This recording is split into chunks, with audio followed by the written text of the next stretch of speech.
ปักรักษาพระสงฆ์พระเจ้าพระเนนเถนน้อยและท่านผู้รับฟังรายการทุกคนทุกท่านเพื่อปากันมีความสุขกายสุขใจเหมือนกันทุกตนทุกองค์ทุกผู้ทุกคนตลอดกาลนานมาแถมแล้วเนอเสียงก้องเสียงกองเสียงมองต่ำเข้าเสียงตุเจ้าเทศนาธรรมมาเยี่ยมมาใจท่านสาธุชนคนดีตั้งหลายถึงบ้านถึงจองเพื่อเอาธรรมะแบบรากหญ้าแบบธรรมดามาฮือพ่อแม่พี่น้องตั้งหลายฟังก่อนที่จะได้ฟังนี้ขอเชิญชวนมวลพุทธบริษัททั้งหลายไหว้พระเหมือนกับนักมวยไหว้ครูระลึกถึงครูบาอาจารย์ก่อนผู้ที่ไปแสวงหาสัจธรรมสี่อสงไขยปลายแสนมหากัปและ10 ชาติปางสุดท้าย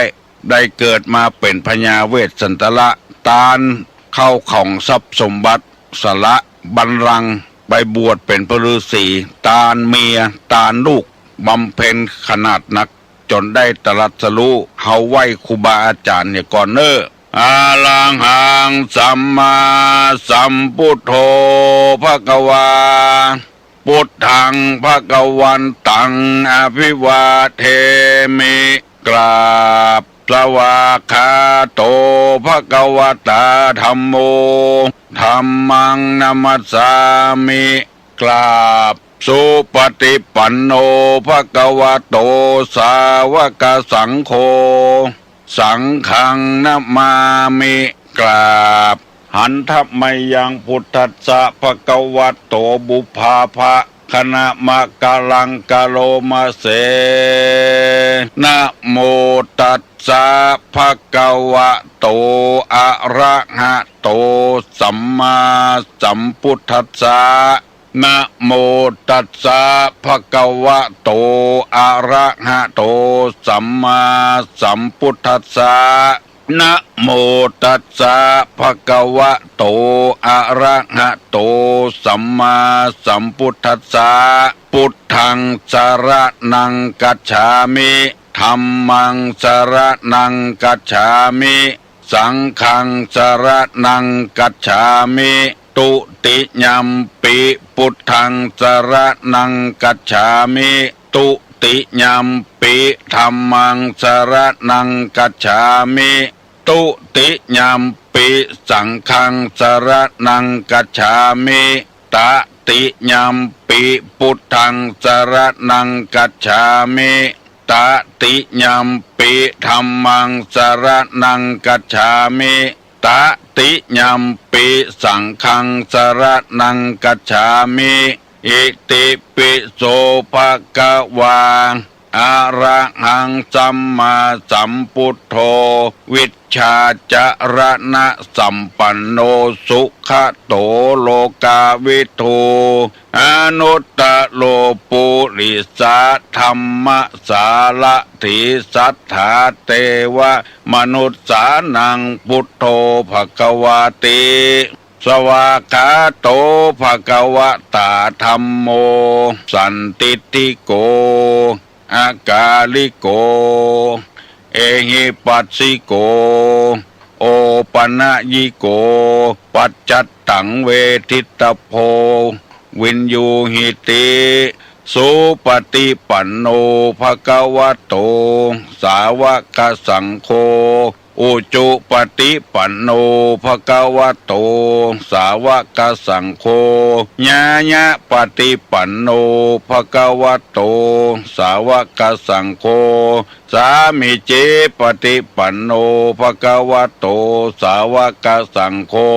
ญาติตังจัตตาลิปุริสายุคานิอัฏฐปุริสาปุคลา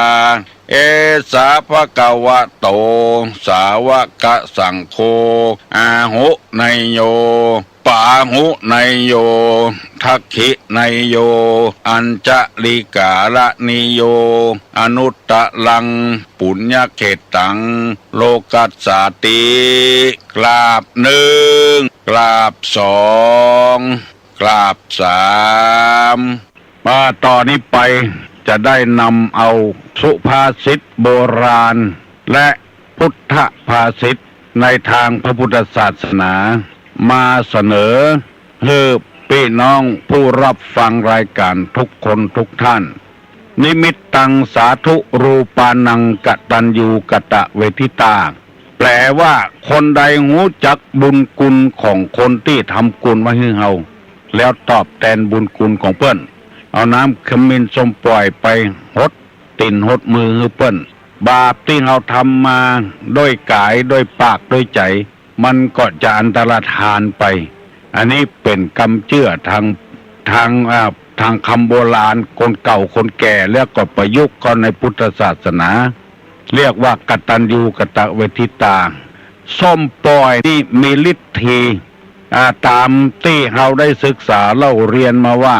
ควายทรปีเนี่ยทรปีนี่เป็นว่าบ่รู้จักบุญคุณของไผมันมีกำลังมันโจรป้อมันก็มีเจิงควิดกันไปควิดกันมามันจะการป้อมาแล้วปรากฏว่าเอาก้นไปต่ำใส่ต้นส้มปล่อยที่เราไปดำหัวนี่นะฟักส้มปล่อยตกใส่หลังมันก็เลยมีกำลังฮึดขึ้นมาควิดป้อมันตายอันเนี้ยคนใดเนี่ยคือป้อคือแม่เป็นเพราะว่าคนทรปีเหมือนกับควายทรปีนั่นทรพีป้อมันชื่อทรพา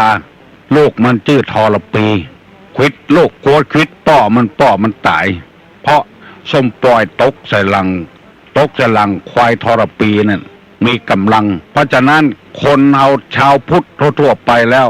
อันยังก็มีน้ำเขามินส้มปล่อยเวลาจะกินจะตานก็เอาน้ำส้มปล่อยไม่ใช่น้ำเขามินเพิ่นก็ว่าด้วยกันนะน้ำเขามินส้มปล่อยความจริงเขามินบ่ใส่กระส้มปล่อยอย่างเดียววันนี้ตุลุงจะได้นำเอากรรมโบราณที่เปิ้นว่ามันตายหลังด้านขี้ค้านตายหลังหักมันตายหลังด้านขี้ค้านตายหลังหักมันก็ตายขี้ค้านก็ตายกรรมนี้หมายความว่าจะใดคือแบบเนี้ยการนักล้ำไปจนตั้งพอด้านพอโพดดุกแทดดุกถูกแดดถูกฝนมันมาเผามาผ่านตั้งหลังเป็นแอวกดแอวกล่องไปอย่างอันนี้หลังด้านคนเฒ่าบางคนนี่อยู่บ่ได้เฮ้ยบ้านศาลานี่ก็มีบ้านไหนก็มีบ้านปะควายก็มีบ้านปะแงะก็มีบ้านพระเจ้านั่งโกนก็มีสันเมืองก็มีบ้านหน้าค่ายก็มีพันนอนก็มีป่าหวกแม่หยวกบ้านต้อเมืองลังมีกูบ้านแผ่วละปุนปุ่นบ้านร้องปุ่นแสงล่าบ้านร้องมาตะวาก็มันขยันแล้วก็อันเนี้ยจะตายหลังด้านบ้านดงปะควายบ้านนอนแก้วหนองฟานศพสาบปุแม่สาหลวงแม่สาน้อยหลังด้านไปหลายคนคือมันมาย่างกันมันตายหลังด้านขี้ค้านตายหลังหักคือมันขี้ค้านไปหลายเตื้อสมมติว่าเขามี3 กระสอบเปิ้นแบกไปเตื้อกระสอบมันขี้ค้าน เอากำเดียว3 กระสอบตายหลังหักไปเหตุก็มีคนขี้ค้านนี่นักแก่พ่องยังก็ขี้ค้านคนขี้ค้านนี่มีลักษณะจะใดมันอ้างไปเลยขอเงินนอนอย่างเดียวนะคนขี้ค้านนี่ตุลงจะได้นำเอากรรมคนขี้ค้านเนี่ยมาเสนอให้พี่น้องทั้งหลายถ้าไผ่มีลักษณะเช่นนี้ให้แก้ไขตัวเก่าอย่างแสดงว่าเป็นคนขี้ค้านเนี่ย1เมื่อแยกการแล้วเมื่อทำงานคิดว่าลำบากบ่ได้แต่แยกการก็ขี้ค้านอันเนี้ยสว่านอนเหี่ยเลยนอนเนี่ยก่อนวันแยกการเรื่องมันนักทุกเกี่ยวบ่ได้ก็นอนละอันนี้เปิ้นเขาว่าคนเกียจค้านละจะเอานอนอย่างเดียวบ่เจ็บบ่เป็นอย่างนะอ้างนอนละอันนี้ก็ตุลุงก็บ่สบายใจกับตัวเก่าเพราะว่านอนไปนักเพราะว่ามันนั่งเมินมันเจ็บแอวนะคนเป็นโรคไตนี่เจ็บแอวอันนี้มันบ่เป็นอย่างสักอย่างเมื่อเราทำงานก็จักลำบากกายทุกข์จะบ่ได้นอนให้ดีกว่าอันนี้เรียกว่าคนขี้ค้านจะแยกการอย่างบ่ไปเด้อค อนอนให้ก่อนเถอะคือสำนึกตัวว่าอันนั้นคือคนขี้ค้านล่ะลักษณะของคนขี้ค้านล่ะบาลำใหญ่ขี้ค้านออกดอกขี้ค้านออกหน่วย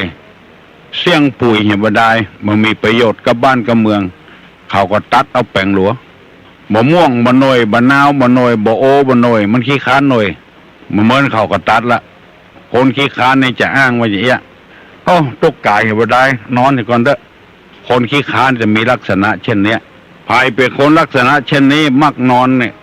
หูตัวว่ากำลังเป็นคนขี้ค้านละสองเมื่อเราทำงานลำบากกายแล้วปวดเนื้อปวดตัวนอนเนี่ยกำฮะอันนี้ก็เรียกว่าลักษณะคนขี้ค้านจะแยกการก็ว่าลำบากนอนเนี่ยก่อนแยกการไปได้น้อยนึงก็ว่าปวดนั่นปวดนี้นอนเนี่ยก่อนอันเนี้ยคือคนขี้ค้านคือจำไว้เถอะตัวเขาเนี่ยกำลังขี้ค้านละอ้างหันอ้างนี่สามเมื่อเราเดินทางก็จะลำบากมาเตียวเถอะฮะมาไปเถอะนอนเนี่ยก่อนอันนี้ก็ว่าคนขี้ค้านสี่เมื่อเราเดินทางลำบากกายแล้วปวดหันปวดนี่ปวดน่องปวดขาขอนอนเนี่ยกำเถอะอันนี้ก็คนขี้ค้านห้าเมื่อเราไปซ้อว่าหากินเข้าไปแพะไปป่ากาไปรับจ้างกาข้อที่ห้าเนี่ยจะไปก็ว่าลำบากกายกลัวไปเสียเวลานั่นน่ะนอนดีกว่าอันนี้ก็คนขี้ค้านแล้วก็ข้อที่หกเมื่อไปซ้อว่าหากินแล้วพอได้สตางค์มาแล้วบ่ไปละไปเลยไม้กาไปบกสวนกาได้สตางค์มาแล้วอ้างปวดหันปวดนี่บ่ไปยาการอันนี้ห้องกันว่าคนขี้ค้านนอนให้ดีกว่าข้อที่เจ็บเป็นน้อยๆมหาบดียาการได้อยู่แบบนี้ละอ้างว่าเจ็บหันเจ็บนี่ทั้งที่บ่ปลดเจ็บตะไรอ้างไปเลยอันนี้ก็ห้องว่าคนขี้ค้านนอนข้อที่8มี8ข้อวันนี้นะหายเจ็บหายป่วยแล้วแต่ร่างกายยังบ่สมบูรณ์เด้อยังอ่อนยังเพลียอยู่แบบนี้วิทยาการละมีข้ออ้างเอาไปนอนเนี่ยถึง8ข้อเนี่ยเปิ้นว่าคนนั้นเป็นคนขี้ค้านในภาษาไทยเปิ้นว่าอย่างนี้เมื่อเราทำงานลำบากกายอย่ากันนั้นเลยเรานอนดีกว่าเนี่ยจะเนี่ยการก็กลัวลำบากกลัวเจ็บกลัวเป็นจะขึ้นต้นไม้ก็จะบกให้บกสวนกลัวลำบากกลัวจะขึ้นต้นไม้กลัวตกต้นไม้จะบกสวนก็กลัวเขาบกเขาตินจะตัดไม้ก็กลัวมีดเข้ามือจะจักตอกก็กลัวมีดเข้ามือกลัวเสี้ยนปักมือหูเนี้ยลำบากกายเมื่อเราทำงานก็จะลำบากกายเรานอนดีกว่าอันนี้คือคนขี้ค้านเราได้ทำงานและลำบากกายแล้วลำบากมานานแล้วอยากกันนั้นเลยเรานอนดีกว่าอันนี้เป็นคำไทยนะเมื่อเราไปรับจ้างเขาลำบากกายเปล่าๆไม่ไปดีกว่านอนดีกว่าข้อที่สี่เราได้ทำงานมาพอมีเงินมีทองแล้วไม่ไปแล้วนอนดีกว่าอันนี้ก็คนขี้ค้านเฮาไปซ้อว่าหากินได้ทรัพย์สมบัติมาแล้วบอกควรทำการทำงานต่อไปก่อนนอนข้อที่หกเราได้ทรัพย์สมบัติมาพอประมาณแล้วเหนื่อยกายพอแล้วไม่ควรทำงานแล้วอย่ากันนั้นเลยนอนดีกว่าข้อที่เจ็ดเจ็บป่วยนิดๆหน่อยๆอ้างว่าปวดโน่นปวดนี่ไม่ทำงานนอนดีกว่าข้อที่8เราหายจากป่วยแล้วแต่ยังปวดนิดๆหน่อยๆไม่ไปทำงานอันนี้เปิ้นฮ้องกันว่าคนขี้ค้านนอนดีกว่าไผมีลักษณะเช่นนี้ตุลุงนำมาเสนอให้พี่น้องทั้งหลายฟังบัดได้ว่าให้ไผเนอะบางคนอย่างอันอย่างอี้เฮาบัดได้ว่าให้ไผแต่ว่านำมาเสนอเหมือนกับเปิ้นเอาสินค้ามาขายนะกะเฮาไปกาดไปลีนะกะลีเป็นกาดเป็นลีนี่เป็นกรรมลีนี่เป็นกรรมของพม่ากรรมของเงี้ยวเขาก็เลยว่าไปกาดไปลีไปกาดไปลีนี่เป็นกรรมเงี้ยวนั่นแหละ งดตัวอย่างนะเอามาอู้หูฝันฟังกันเลยไปกาดไปลีไปหันเปิ้นขายกะปิน้ำปลาเกลือเฮาบ่สนใจเฮาก็เหมาเนี่ยเฮาถ้าสนใจอันใดเฮาไปซื้ออันนั้นเฮาก็เอามาเหมือนกับธรรมะที่ตุลุงนำมาเสนอมาบรรยายให้พี่น้องวงศาคณะญาติทั้งหลายฟังเนี่ยถ้าไผบ่ชอบก็บ่ทว่าอย่างกันถ้าไผชอบก็นำเอามาคิดมาใจเหี่ยคือพิจารณาตามเนี้ยว่าเฮาเป็นคนขี้ค้านกับเป็นคนมันกันเอานอนเป็นพม่านะจักอูลูกยังบ่รับเพื่อแม่รับไปละคนพอดแล้วลูกมันให้คำอูปล่อยให้แวอ้างสะปะสะปืนอย่างเขาว่า ไอ้สมสุมานะเมียมันขี้ค้านลงมาเมื่อเจ้าไอ้สมสุมาเตะข้าขอวักเข้าใส่ให้เอาดังไฟก่อนดังไฟแล้วสูไฟดังละสุมาเตะไอ้สมขอเอาหม้อนึ่งตั้งให้ข้ากำเตะเนี่ยก็ตั้งเอาหม้อนึ่งตั้งก็เดียวทำละสุมาไอ้สมขอสะเข้าข้ากำเตะช่วยข้าเข้ากำเตะช่วยเข้าแล้วสูช่วยเข้าแล้วสุมาเตะไอ้สมขอเข้าใส่ไข่ไหให้กำมอใส่ไหแล้วก็สุมาเตะไอ้สมขอสุมาเตะของเฝ้าให้เข้าข้ากำมอเนี่ยไอ้น้อยมันมารับเถอะสุมาพุทธเสียงจนปดให้เข้าจนเอาใส่กล่องเรียบร้อยหมดแล้ว เป็นจะได้ตู้ลุงถึงโอ้เพราะว่าพ่อแม่สอนโน่ตั้งแต่น้อยมาแล้วสะเข้านึ่งดังไฟอย่างสะปะสะปืนอ่ะปดเข้าแล้วกกโกนเอาน้ำมาเหี่ยใส่ถ้วยมาเหี่ยเอาตาหัวเข้าแล้วก็เอาตาไม่ดำคนเข้าเวลาจะเอาเข้าใส่กล่องก็เอามือน้ำจุบมือแล้วก็ปั้นเป็ดกันเอาใส่กล่องไว้ไล่กูยังอันนี้ก็ไอ้สมก็โดนสุมากูยังเปียวแกงเสร็จแล้วดาขันโตกก็สุมาเถอะไอ้สมกินเสร็จแล้วก็สุมาเถอะไอ้สมยกขันโตกให้ข้ากำมองสะปะสะปืนโอ้จนซักผ้าซักครัวก็สุมาหมดไอ้สมซักหมดตอนจะร้อนนี่ก็สุมาเถอะไอ้สมขอร้อนผ้ากำเถอะเมื่อลูนปุ่นปลายมาเนี่ยจะได้ร้อนมากันยังกับผ้าถุงขอโทษเถอะบ้านเฮาว่าผ้าสิ้นสุมาเถอะไอ้สมขอร้อนสิ้นเลยค่ะครับเถอะโอ้ยจะได้เนี่ยสุมาปดกประเสียงเอาจะกำสิ้นก็กลัวเสียเพียบเอาไม้คิดเติงลูกไม้คิดเติงนี่ละอ่อนบดเดียวบอกให้หูจักกันเนอะเปิ้นจักเปิ้นสารโกยสารเปียดนี่เอาไม้คิดเติงนะเปิ้นจะเอากว้างเป็นขี้ฝอยไปเหี่ยเป็นขยะไปเหี่ยเปิ้นอย่าเอาตังผิวมันนะมาสารอันนี้ไม้คิดเติงจะมีตาเก่าไม้คิดเติงเนี่ยก้อนสิ้นเมียอย่างเปิ้นเดินพาเลท นำดังหน้าต้มมาเพียติ่งก็ได้ผ้ามันหลุดกะไอ้สมตักหงายลงตกกันไดพุ่นด่าตัวเก่าหาจะตายกับสุมาเนี่ยบ้าอันเนี้ยที่เขาว่าหาจะตายกับสุมาเนี่ยเป็นว่าไอ้สมมันเอาไม้คิดเติงไปก้อนผ้าถุงเมียแล้วก็ผ้าถุงรุดตากหงายลงคันไดบุญให้จะตายกับสุมาเนี่ยอันนี้คนขี้ค้านมดบอกว่าปอดใจบอกว่าไม่ยิงตุเจ้าอยู่วัดก็เหมือนกันลูกควายอย่างหมูเนี้ยลักษณะคนขี้ค้านถ้าไผ่มินิสัยอย่างอี้คือปรับปรุงคือแก้ไขจะฟังธรรมก่อขี้ค้านจะไปวัดก่อขี้ค้านใส่แก้วทั้งสามก่อประจ้างใส่แก้วทั้งสามเป็นว่าอย่างมันมีกรรมมาเนอใส่ปุ้นแรกว่าอาราหังปุ้นที่สองว่าปัจจตังปุ้นที่สามว่าเนี่ยทิตังกรรมมันมีเนอใส่แก้วทั้งสามนะว่าดังอาราหังปัจจตังเนี่ยทิทังใครจำมาได้เพื่อกดจดไว้เห็นเนอปุ้นแรกว่าอาราหัง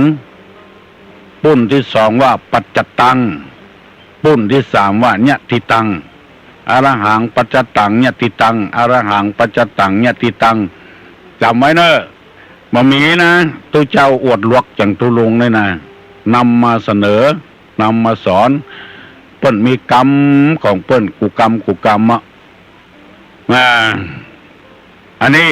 บอกเงือปีเงือน้องทั้งหลายไว้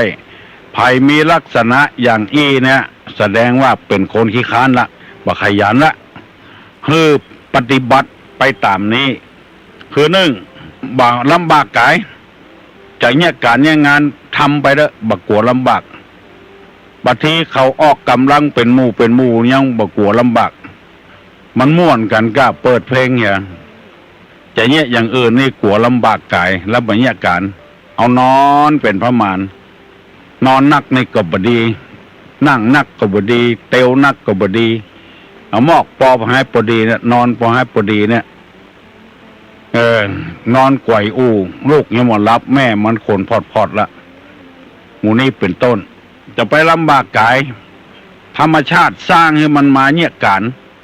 ตั้งกายเนี่ยทำไปพี่น้องทั้งหลายเป็นที่น่าสรรเสริญน่ายินดีอยู่หนึ่ง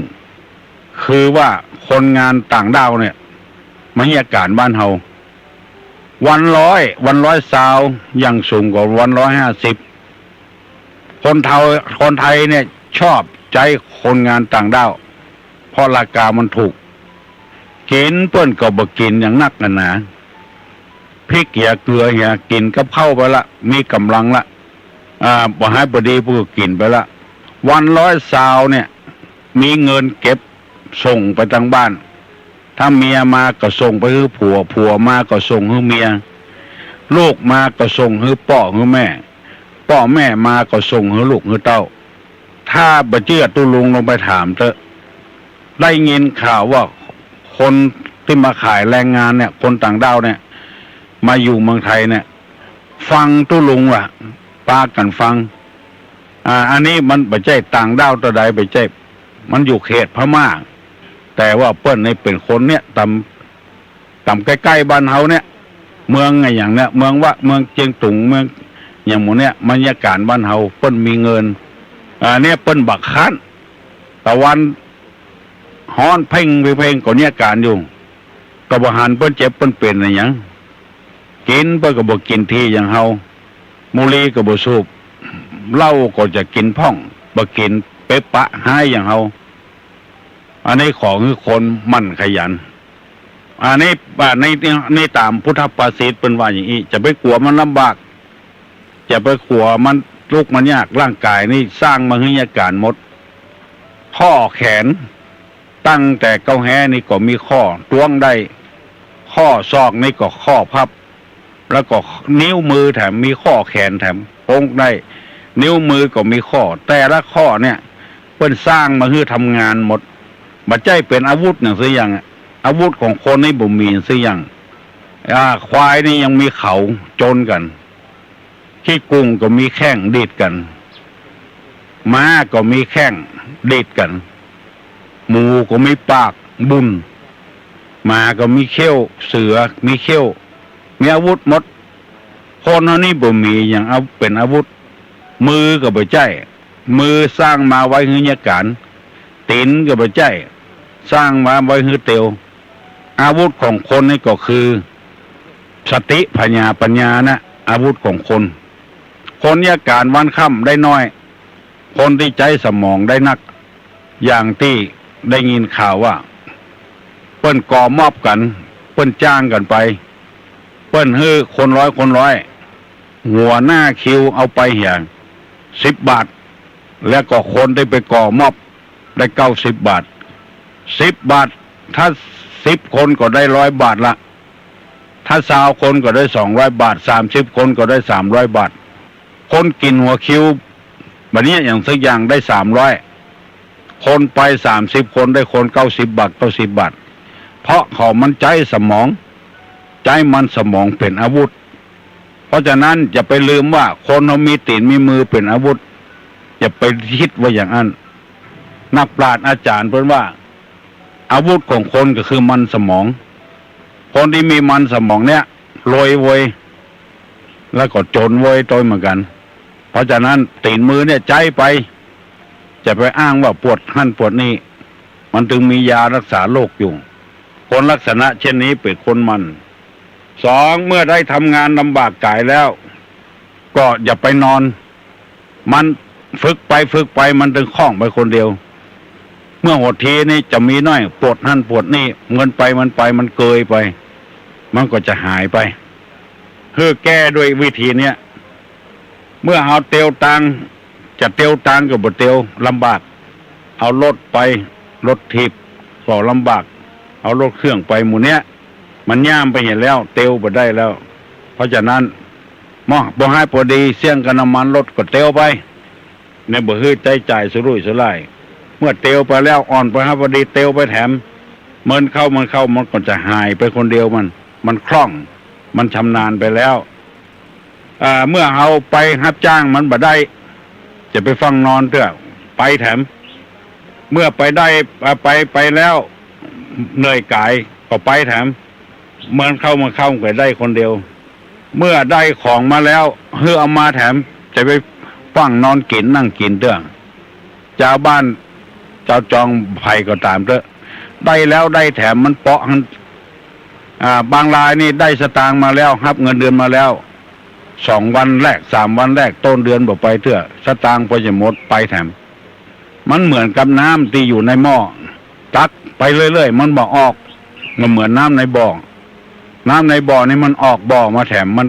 ไผ่มาตักมันก็ไม่แห้งสะเตื้อเป็นห้องน้ำบ่อจุ่มทรายคนเฮารายได้ก็เหมือนกันได้แล้วมันนอนกินเนี่ยบรรยากาศงานแล้วมันบ่มีอย่างมาตุ้มมันเหมือนน้ำออกบ่อเหมือนกับน้ำอยู่ในหม้อน้ำอยู่ในหม้อนี่ตักออกเท่าใดมันก็เสี่ยงตัวอันรายได้ของเฮามีเท่าใดก็พยายามให้มันได้แถมเพิ่มเติมเสริมต่อขึ้นมาแถมการศึกษาเล่าเรียนก็จะไปย่างดูหนังสือไปอ่านหนังสือไปเมื่อเจ็บเป็นมหาปดีเนี่ยการได้ก็เนี่ยการเหียเมื่อหายจะเนี่ยการนับพอจะไปได้ก็ไปเนี่ยถ้ามันย่างคือมันหายมิตรจะก้อยไปมันไม่ได้อันนี้ตุลุงนำมาเสนอเนอะวันปากปีวันนี้นะลองพิจารณาพอเถอะจะไปเป็นคนขี้ค้านยะการมันตายหลังด้านขี้ค้านตายหลังฮักยกมือไหวเนอะตุลุงจะปั่นปอนเนอะสัพปีติโยวิวัชชันตุ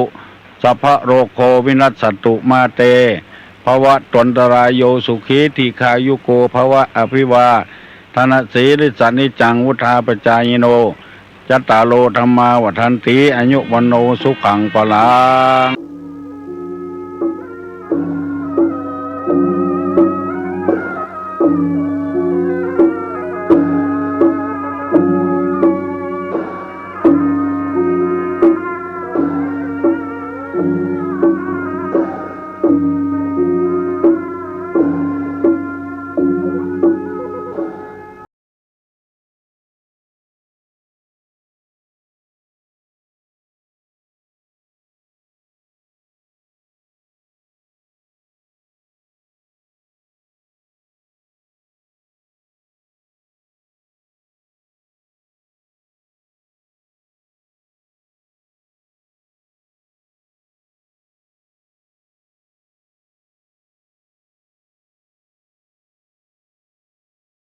เจริญสุขศรัทธาสาธุชนญาติโยมท่านพุทธบริษัททั้งหลายวันนี้รายการธรรมประทีปส่องต่างก็ได้มาพบปะกับพ่อแม่พี่น้องศรัทธาสาธุชนญาติโยมแห่งครั้งหนึ่งวันนี้เป็นวันจันทร์นะครับวันเริ่มงานของข้าราชการสถานการศึกษาต่างๆก็วันนี้ก็อากาศท้องถิ่นท้องที่พอแจ้งขวายมาก็มีแสงแดดแสดส่องลงมาจากฟากฟ้าสุราลัยปีนี้กรมอุตุนิยมบอกว่าจะมีลมหนาวพัดเข้ามาละญาติโยมปลายฝนต้นหนาวนี่ก็จะเข้ามา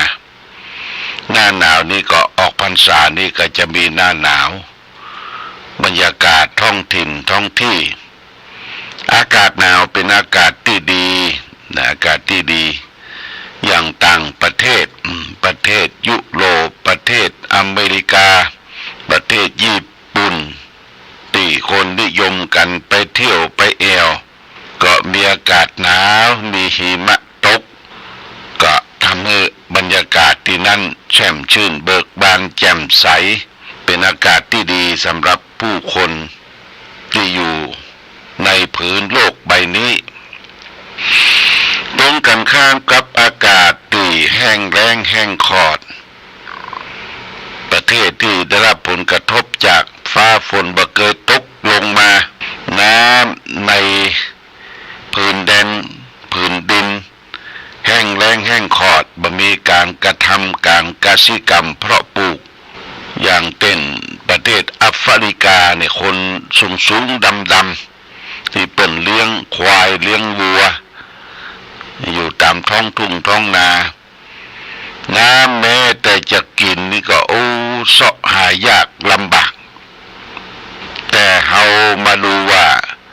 บ้านเฮานี่อุดมสมบูรณ์พูนสุขเป็นประเทศที่น่าอยู่น่าอาศัยเพราะปัจจัยต่างๆรอบๆตัวเฮา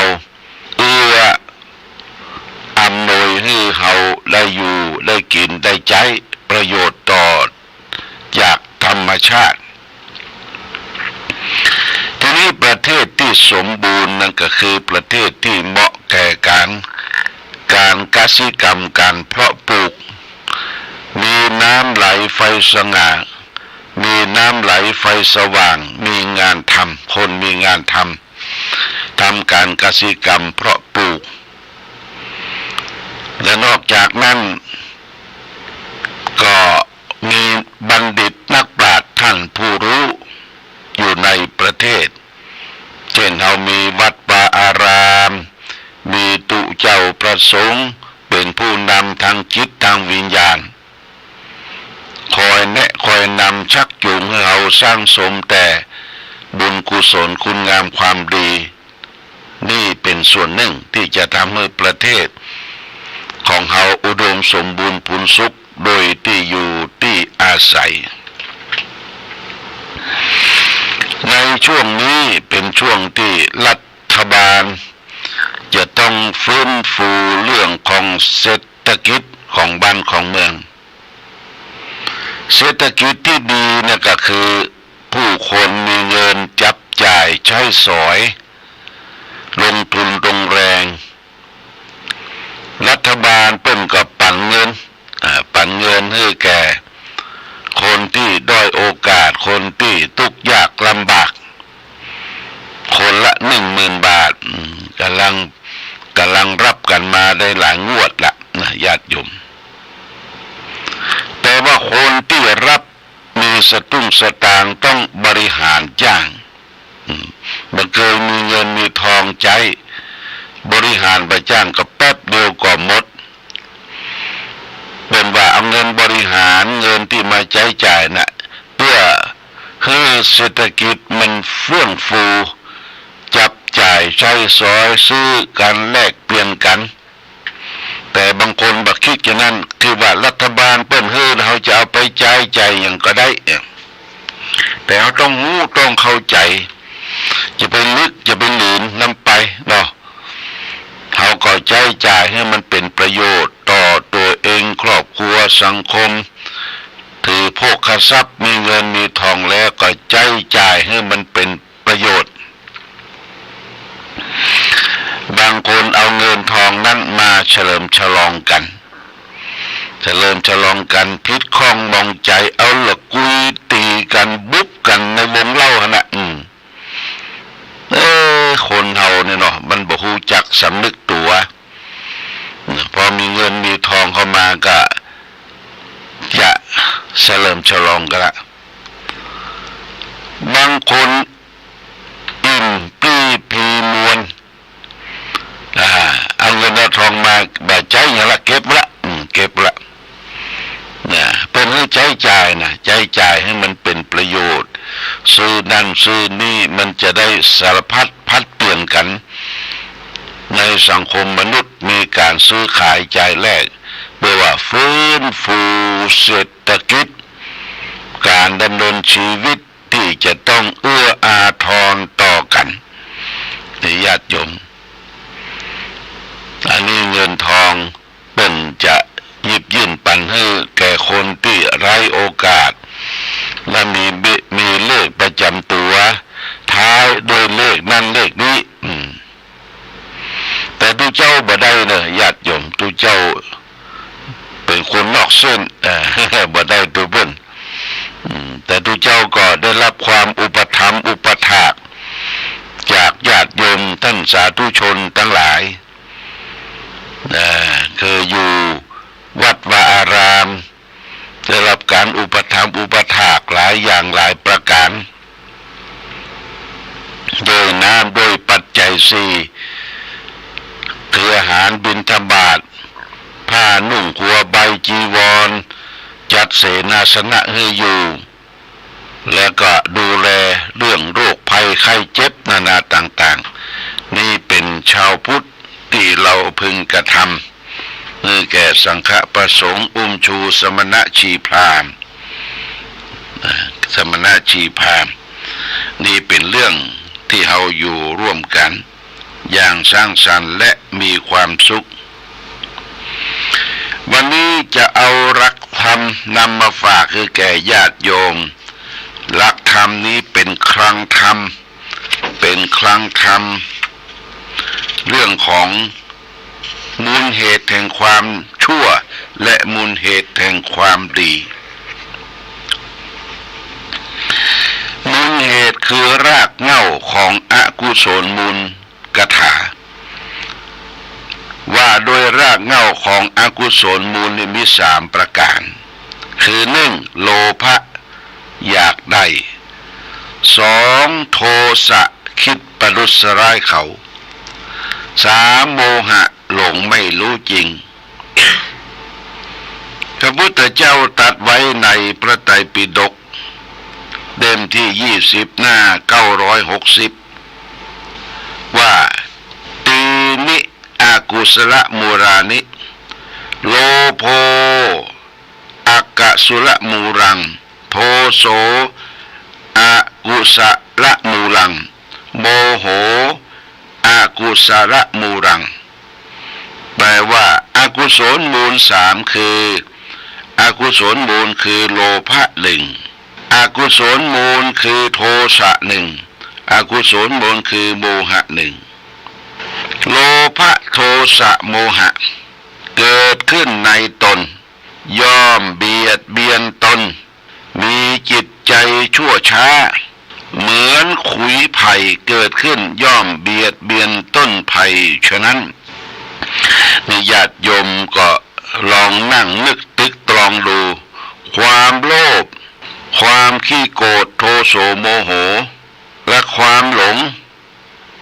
ในรูปเสียงกลิ่นรสโผฏฐัพพะหลงในกรรมคุณ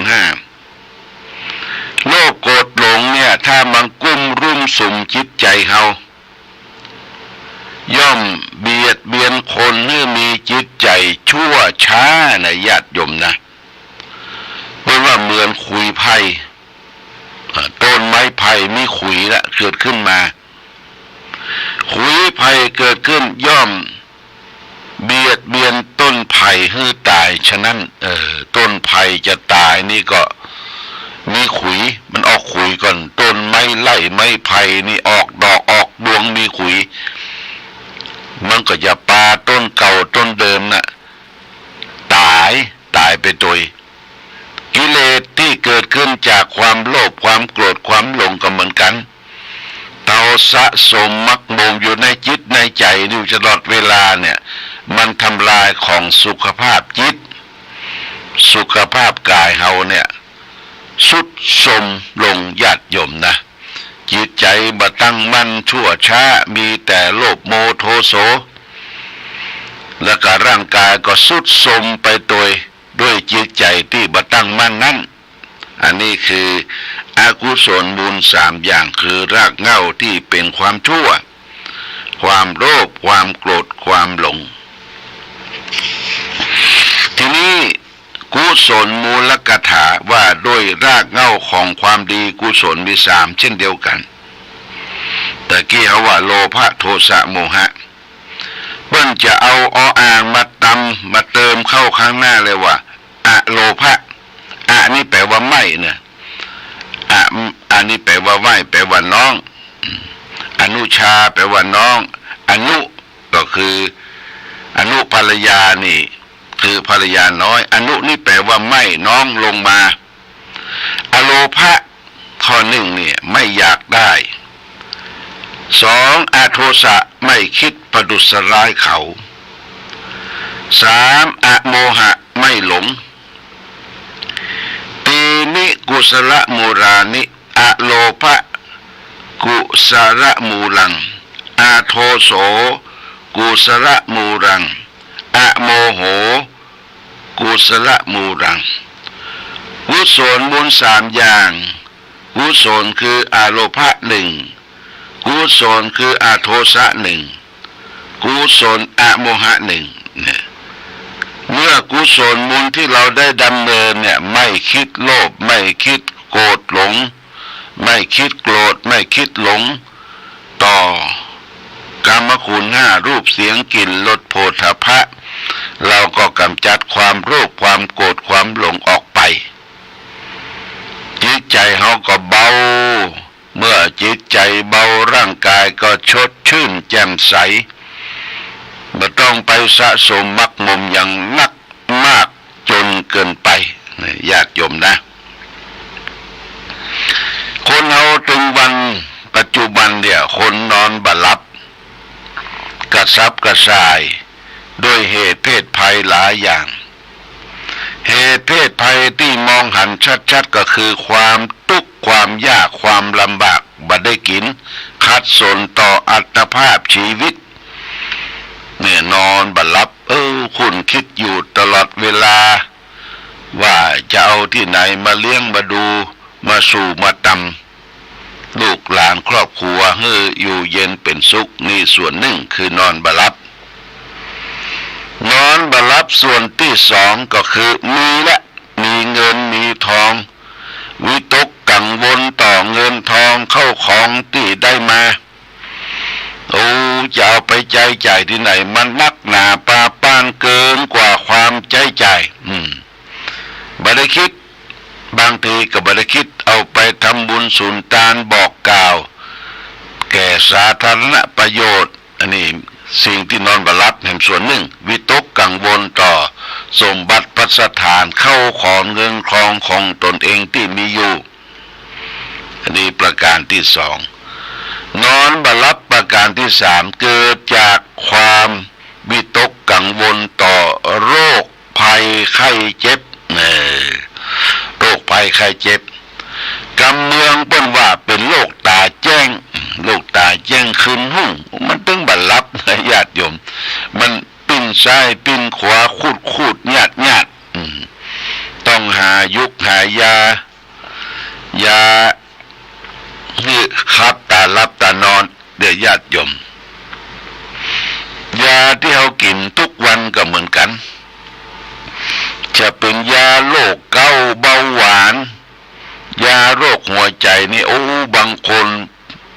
น่าสงสารญาติโยมยาเป็นกำมือนะ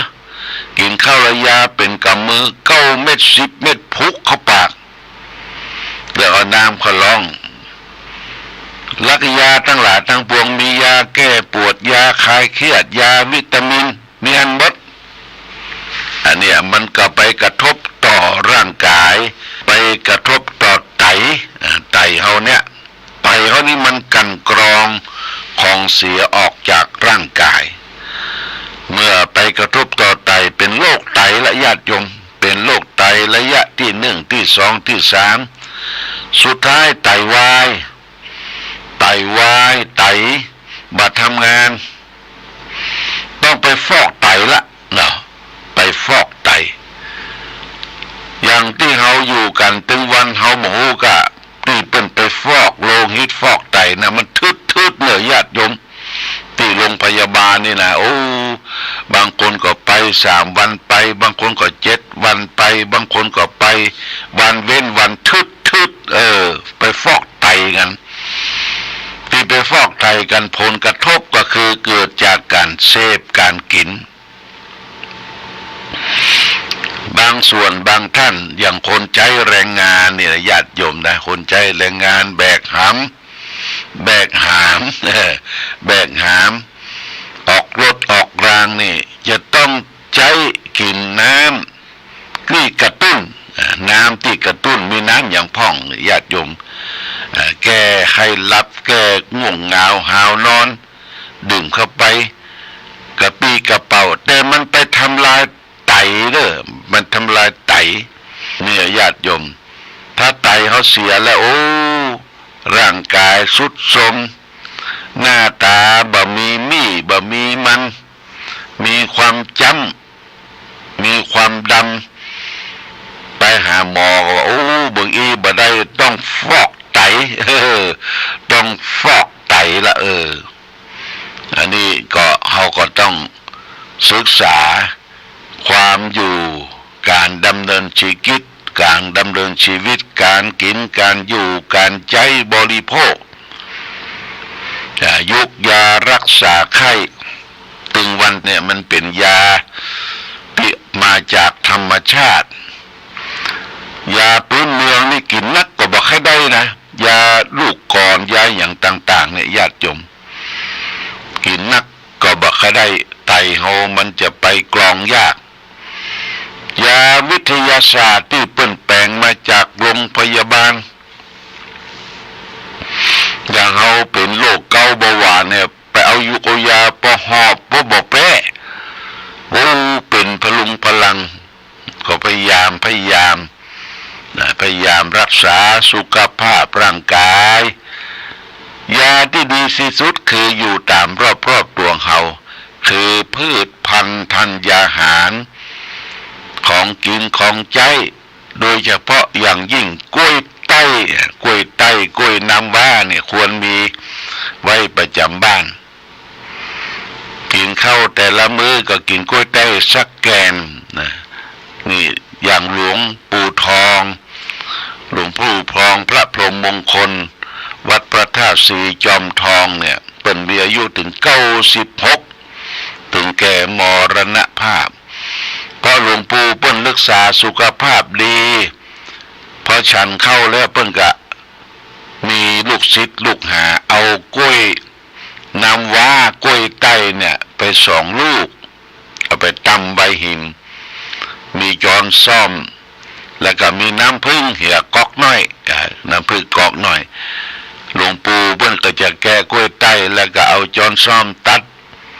ดกล้วยเป็นแว่นแล้วก็เอาจอนซ่อมไปจิ้มไปกุ้ยกับน้ำผึ้งกับน้ำผึ้งเพราะว่าเป็นยอดของวิตามินกินแล้วขับถ่ายดีนี่คือสมุนไพรใกล้ตัวกะกล้วยก็มีดีละและแปมปอมีน้ำผึ้งแหมน้ำผึ้งนี่มันเป็นเกสรดอกไม้ที่ผึ้งไปจับไปเสาะมาดินบินแต่ไก่ไปเสาะ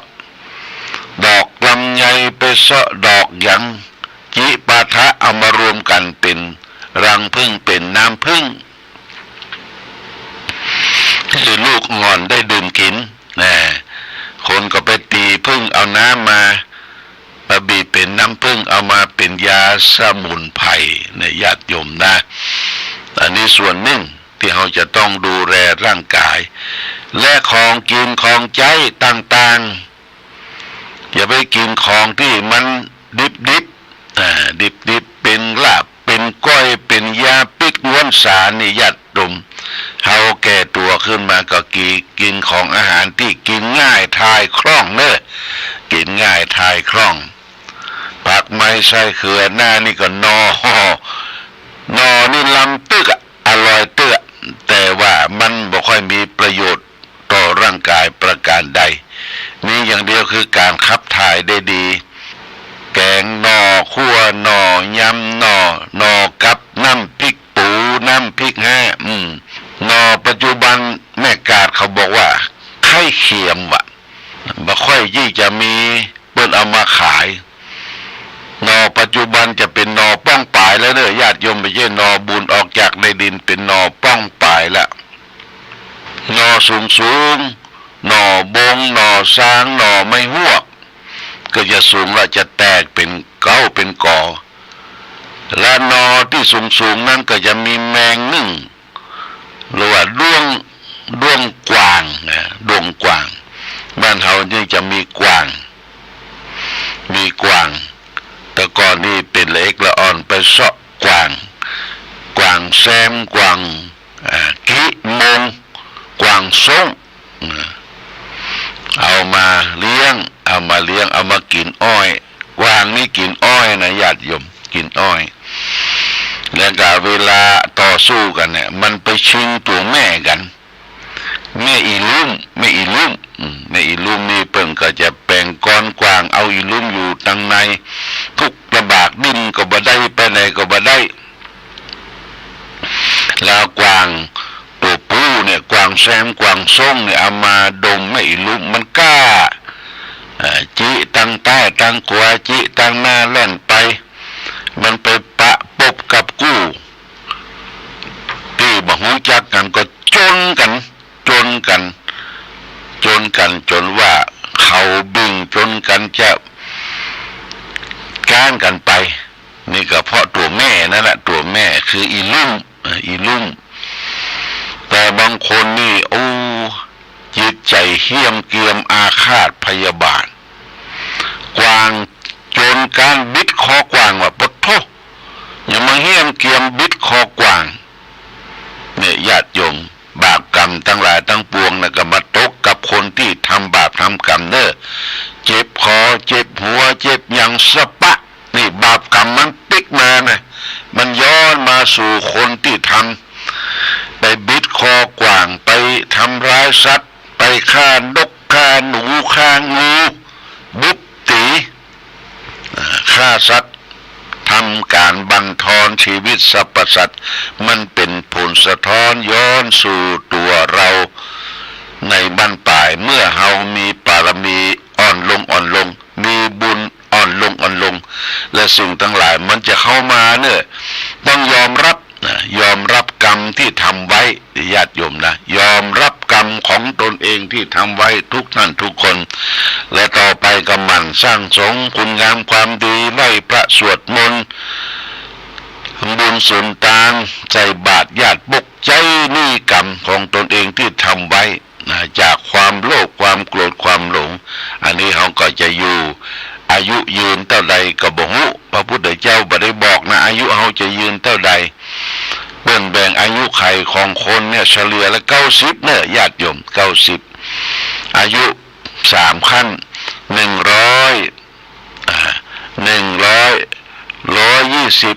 120 ก่อน80 100แล้วก็120เนี่ยเขาจะได้แค่ไหนนั่นก็อยู่ที่เขาประพฤติปฏิบัติ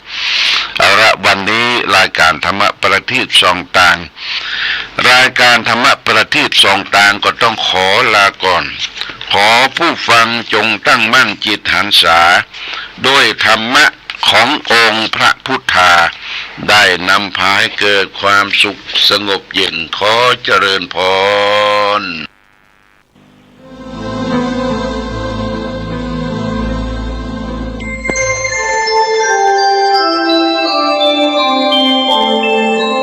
ขณะนี้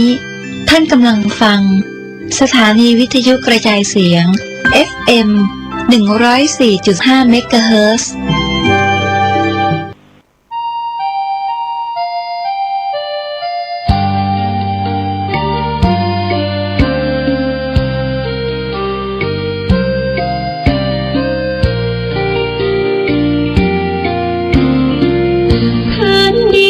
ถิ่นแคว้นในแดนกว้างขวางเมืองฝางอำไพเลิศล้ำวิไลชวนให้ไปหา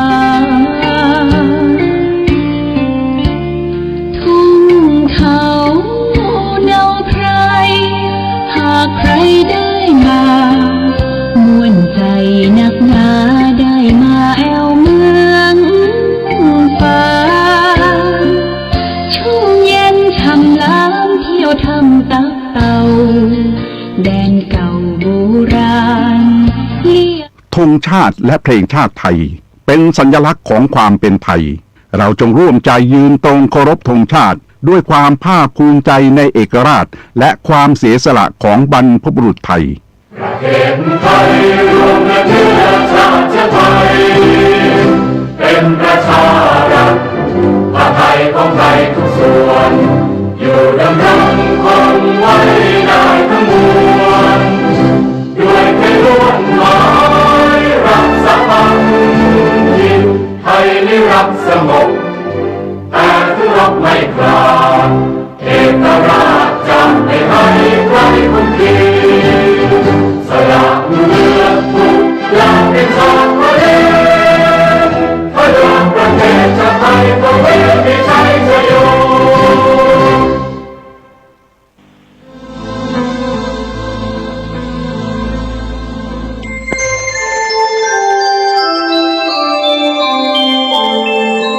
ขณะนี้ท่านกำลังฟังสถานีวิทยุกระจายเสียง FM 104.5 เมกะเฮิรตซ์ปริญญาสูตรร่ำด้วยการกำหนดรู้เรื่องเกิดขึ้นที่ในเมืองสาวัตถีพระผู้มีพระภาคตรัสว่าเราจักเทศกล่าวพระธรรมที่ควรได้รู้ให้ดีเธอทั้งหลายจงรับฟังธรรมที่ควรกำหนดรู้ทั้งหมดคือรูปังเวทนาและสังขารสัญญาและวิญญาณเหล่านี้เรียกว่าธรรมที่ควรกำหนดรู้การกำหนดรู้เหล่านั้นคือความสิ้นราคะความสิ้นโทสะความสิ้นโมหะบินหายไปตามปริญญาสูตรงามที่สองจบบริบูรณ์ขอถวายความน้อมน้อมแด่พระรัตนตรัยมีพระพุทธเจ้าเป็นต้นขอถวายความเคารพพระมหาเถระพระเถรานุเถระเจ้าคณะพระสังฆาธิการทั่วโลกมีพระเดชพระคุณ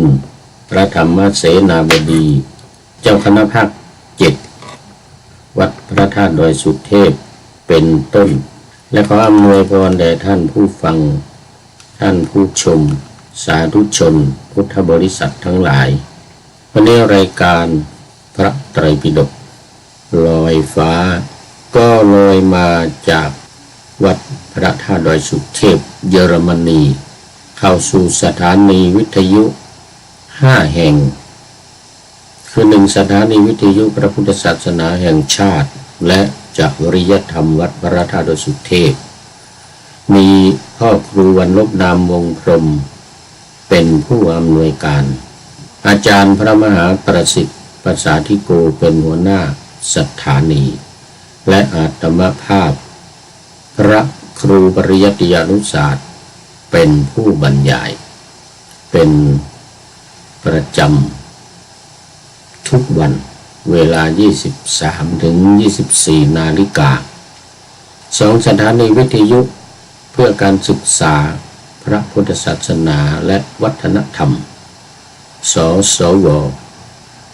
วัดฝายหินตำบลสุเทพอำเภอเมืองจังหวัดเชียงใหม่เวลา 8 ถึง 9 นาฬิกาวันจันทร์ถึงวันศุกร์โดยมีพระครูสมุทรวิสุวัฒน์วรกิจโจเป็นผู้อำนวยการ3สถานีวิทยุคลื่นสีขาวเพื่อชาวประชาวัดปากทางเจริญอำเภอดอยหล่อจังหวัดเชียงใหม่มีท่านพระครูอภิวัฒนวิกรมหลวงพ่อรองเจ้าคณะอำเภอดอยหล่อจังหวัดเชียงใหม่เป็นผู้อำนวยการออกอากาศเวลา 8 ถึง 9 นาฬิกาทุกวัน4สถานีวิทยุชุมชนคณะสงฆ์อำเภอฝางจังหวัดเชียงใหม่มีพระเดชพระคุณพระครูสุจิตานุรักษ์ หรือว่าเจ้าคณะอำเภอฝางวัดพระพุทธบาทอุดมหรือน้ำบ่อสาวาเป็นผู้อำนวยการของอาการเวลา 8-9 นาฬิกาทุกวันเหมือนกันและสุดท้ายสถานีวิทยุนจร.วิทยาลัยสงฆ์นครลำปางมีอาจารย์จีรศักดิ์ปันลำเป็นผู้อำนวยการออกอากาศเวลา 8-9 นาฬิกาและทุกวันเหมือนเดียวกันก็ขอโมทนาขอบคุณท่านผู้อำนวยการทุกๆสถานีและนอกจากสถานีวิทยุทั้ง5แห่งนี้แล้วนี่ท่านผู้ฟังก็สามารถเข้าชมตามเฟซบุ๊กไลฟ์ที่ไลฟ์สดอยู่ขณะนี้คือสวัยเทพบุญและพระครูปริยัติยานุสาสน์ได้ตลอด24 ชั่วโมงและ YouTube ทาง YouTube นี่ก็เป็น YouTube ของวัดฝายหิน YouTube ของสถานีวิทยุสถานีวิทยุ 104.50 นะYouTube ของสถานีวิทยุ 104.50 วัดฝายหินได้ตลอดเวลาอยู่ตลอด24 ชั่วโมงนี่ก็ประชาสัมพันธ์ทุกท่านได้รับทราบสำหรับตอนนี้ก่อนที่จะเข้าสู่เนื้อหาสาระของรายการก็ขอประชาสัมพันธ์งานการทำบุญสัตมวานครบ7 วันของคุณโยมประชิตเนี่ยโยมอุปถัมภ์อุปถากวัดฝายหินวัดพระธาตุดอยสุเทพเยอรมนีแห่งนี้ซึ่งมรณภาพถึงแก่กรรมไปเมื่อวันที่3ที่ผ่านมา3 พฤศจิกายนที่ผ่านมา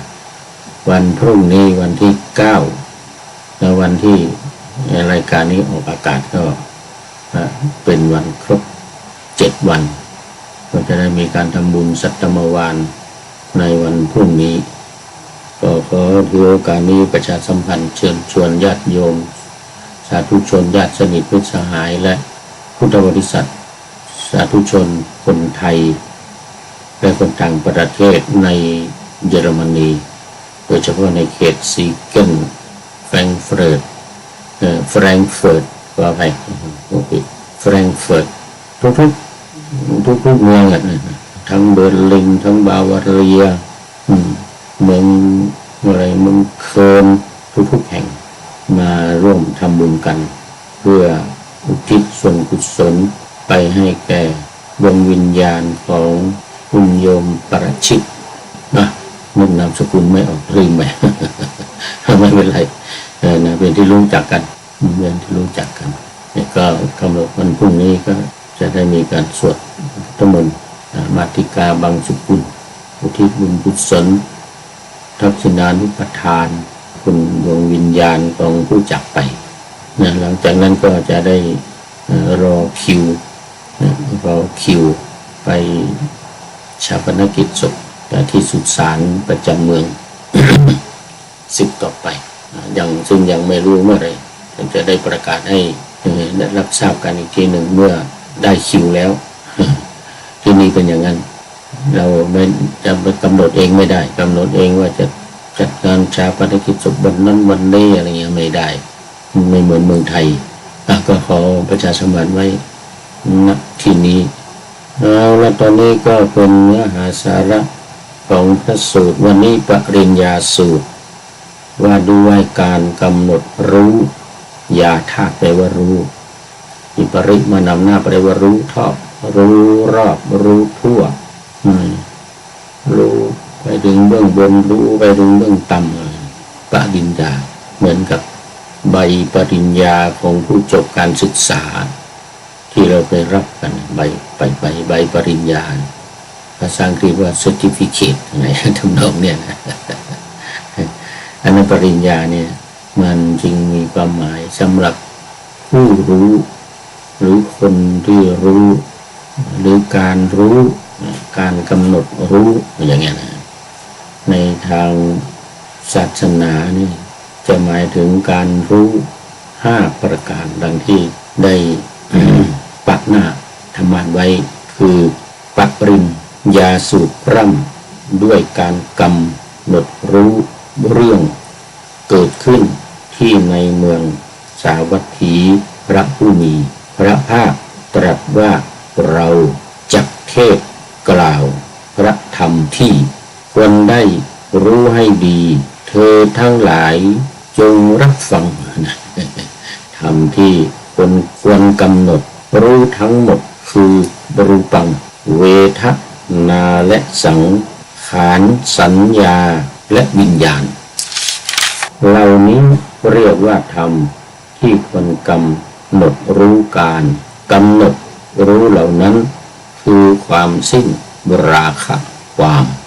สิ้นโทสะความสิ้นโมหะบินหายไปตามปริญญาสูตรงามที่2จบบริบูรณ์ก็มีอยู่2ขั้นตอนที่1นั้นหมายถึงการกำหนดรู้ขันธ์5คือรูปังนี่คือรูป2เวทนาความรู้สึก3สังขารการประกอบหรือปรุงแต่งจิต4สัญญาคือความจำได้หมายรู้และ5วิญญาณความรู้แจ้งมี4อย่างนี้ตอนหนึ่งตอนที่2การกำหนดนี่หมายความว่าไงการกำหนดรู้ก็หมายความว่ากำหนดสิ้นราคะโทสะและโมหะ3อย่างราคะโทสะและโมหะนี้เป็นกิเลสตัวใหญ่ป้งที่สุดเป้งขอต้อนรับคุณโยมฝนศีลากราบสาธุเจ้านึกว่าหลับกันหมดแล้ววันนี้ไม่นึกว่าจะมีคนเข้ามาสาธุคุณโยมฝนจากแม่แจ่มจังหวัดเชียงใหม่โมทนาเป็นอย่างยิ่งนี่ดึกแล้วเนี่ยเที่ยงคืนที่เมืองไหนแต่ที่นี่ยังไม่ดึกที่นี่กำลังทุ่ม23 นาทีทุ่ม23 นาทีนี่ก็โมทนาโมทนาที่2ในการกำหนดเนี่ยนะการกำหนดรู้เนี่ยนะก็คือสิ้นราคะโทสะและโมหะอันนี้ใจความสำคัญของสูตรนี้ก็มีแค่นี้ดังที่มาในข้อที่23ของพระสุตตันตปิฎกเล่มที่17หน้า35นี่เองเนี่ยกำลังเริ่มต้นเล่มที่17กำลังเริ่มต้นเล่มที่16เพิ่งจบไปนะเล่มที่17เลยเริ่มต้นตอนนี้ยังอยู่ในภาระสังยุตที่ว่าด้วยภาระหน้าที่อยู่ในภาระวรรคสังยุตตนิกายพระสุตตันตขันธวรรคนะฮะอยู่ในขันธวรรคภาระสังยุตมันอยู่ที่ว่าด้วยภาระหน้าที่ความรับผิดชอบแล้วก็รับผิดชอบอะไรขันธวรรคขันธวารวรรคก็คือว่าด้วยขันธ์5เราเนี่ยรูปเวทนาสัญญาสังขารวิญญาณเนี่ยเห็นไหมสังยุตตนิกายนิกายที่3ในบรรดา5นิกายคือทีฆนิกาย1-2มัชฌิมนิกาย3สังยุตตนิกายนี่แหละ4อังคุตรนิกายและ5ขุทกนิกายอาจารย์ได้ว่าเป็นลำดับไปทั้งหมด25เล่มจากเล่มที่9ถึงเล่มที่23อย่างที่ขอไป33เล่มที่9ถึงเล่มที่33ตอนนี้เล่มที่17แต่21กับ23นั้นจบไปแล้วตอนนี้ก็บวกเล่มที่17ต่อไปจะเป็นถึงเล่มที่สุดท้ายก็คือ33ใจความว่าเรื่องเกิดขึ้นที่กรุงสาวัตถีพระผู้มีพระภาคตรัสว่าภิกษุทั้งหลายเราจักแสดงธรรมที่ควรกำหนดรู้และการกำหนดรู้2อย่างเธอทั้งหลายจงฟังธรรมที่ควรกำหนดรู้เป็นอย่างไรคือรูปเป็นธรรมที่ควรกำหนดรู้เวทนาสัญญาสังขารและวิญญาณเป็นธรรมที่ควรกำหนดรู้ธรรมที่ควรกำหนดรู้2อันนี้เรียกว่า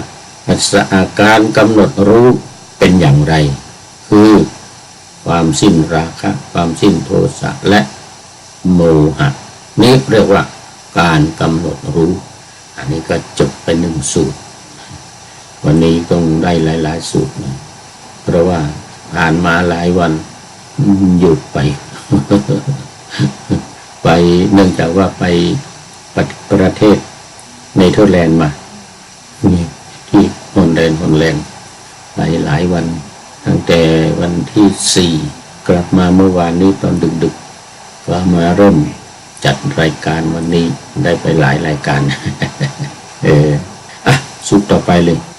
3อภิชานสูตรว่าด้วยผู้รู้ยิ่งแน่แต่เมื่อกี้ในการกำหนดรู้สิ่งที่ควรกำหนดรู้และการกำหนดอันนี้ด้วยผู้รู้ยิ่งแต่เนื่องจากมันอยู่ในขันธวารวรรคมันก็เลยอยู่ใน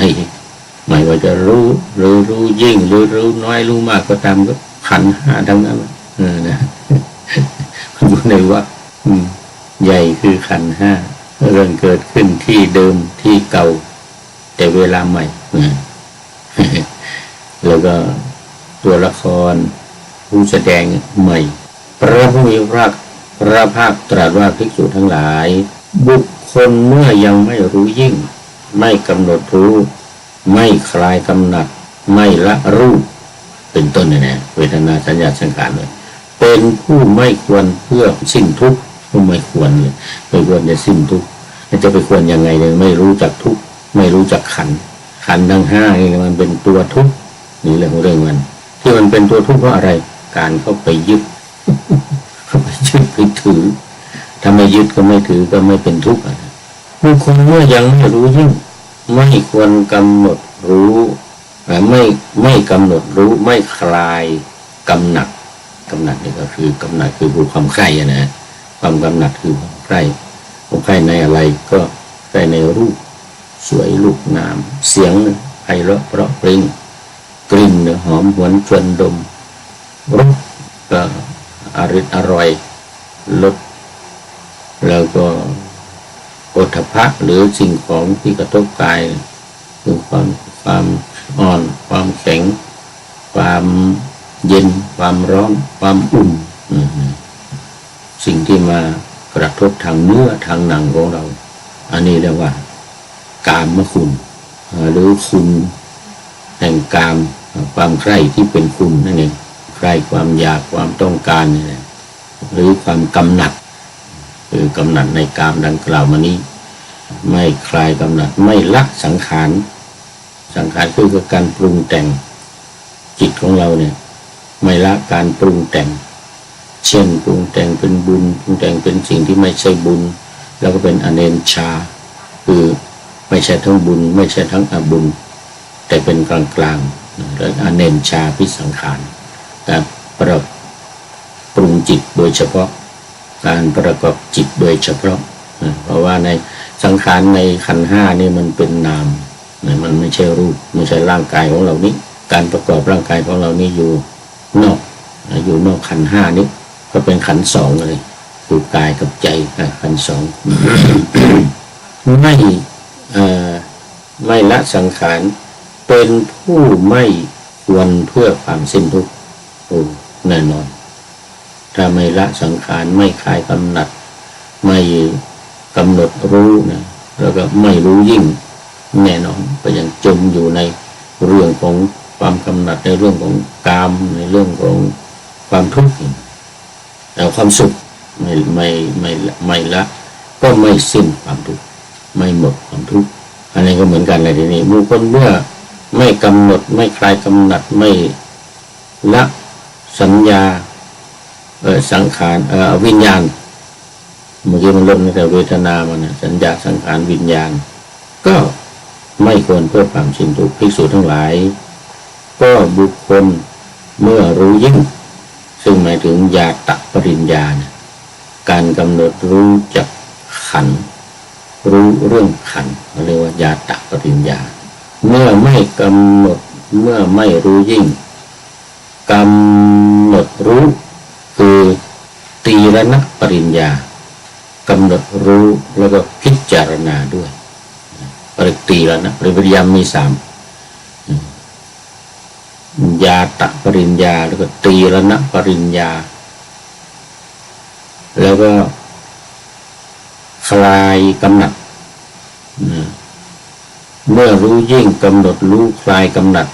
คลายกำหนัดในที่นี้ก็จะหมายถึงปหานปริญญาคือประหารหรือกำหนดละรู้ขั้นละได้นั่นก็3อย่าง1ญาตปริญญารู้อย่างเดียวรู้จริงรู้แจ้งเห็นจริง2ตีรณปริญญานี่ก็รู้จะแล้วพิจารณาด้วยแล้วก็3ปหานปริญญาตัดละปหานคือการตัดการละปุ๊บขาดหายไปเลยอันนี้เรียกว่าปหานปริญญา3อย่างเมื่อรู้ยิ่งกำหนดรู้คลายกำหนัดละรูปได้ก็เป็นผู้ที่วันเพื่อความสิ้นทุกข์ต่อไปก็เหมือนเดียวกันความรู้ยิ่งกำหนดคลายกำหนัดเวทนาสัญญาสังขารและวิญญาณจึงเป็นผู้ที่ควรเพื่อความสิ้นทุกข์เป็นผู้สมควรเพื่อความสิ้นทุกข์อภิชาณสูตรก็จบอภิชาณแปลว่ารู้ยิ่งนะอภิแปลว่ายิ่งชานะแปลว่ารู้หรือญาณะตัวเดียวกันในไวยากรณ์ก็มีการแปลงยอยักษ์เป็นชอช้างก็เลยเป็นชานะนี่หลงรู้มันนี่จบไปดูสูตรที่2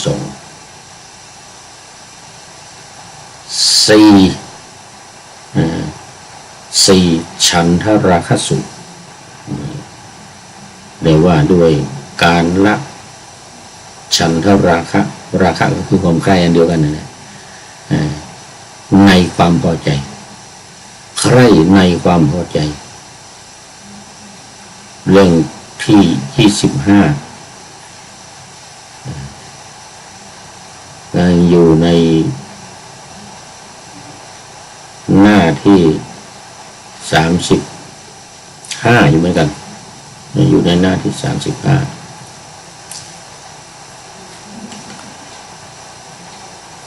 เรื่องเกิดขึ้นที่สาวัตถีพระผู้มีพระภาคตรัสว่าภิกษุทั้งหลายเธอทั้งหลายจงละฉันทราคะในรูปด้วยการละอย่างนี้เธอทั้งหลายจักละรูปนั้นได้เด็ดขาดตัดรากถอนโคนเหมือนต้นตาลที่ถูกตัดรากถอนโคนไปแล้วเหลือแต่พื้นที่ทำให้ไม่มีเกิดขึ้นต่อไปไม่ได้เธอทั้งหลายจงละฉันทราคะในเวทนาในสัญญาในสังขารและวิญญาณในโดยทำนองเดียวกันด้วยการละอย่างนี้เธอทั้งหลายจะละเวทนาสัญญาสังขารและวิญญาณได้อย่างเด็ดขาดตัดรากถอนโคนเหมือนต้นตาลที่ถูกตัดรากถอนโคนไปแล้วเหลือแต่พื้นที่ทำให้ไม่มีเกิดขึ้นต่อไปไม่ได้จบฉันทราคะสูตรที่4วันนี้3สูตรแล้ว3สูตรแล้วต่อไปก็จะเป็น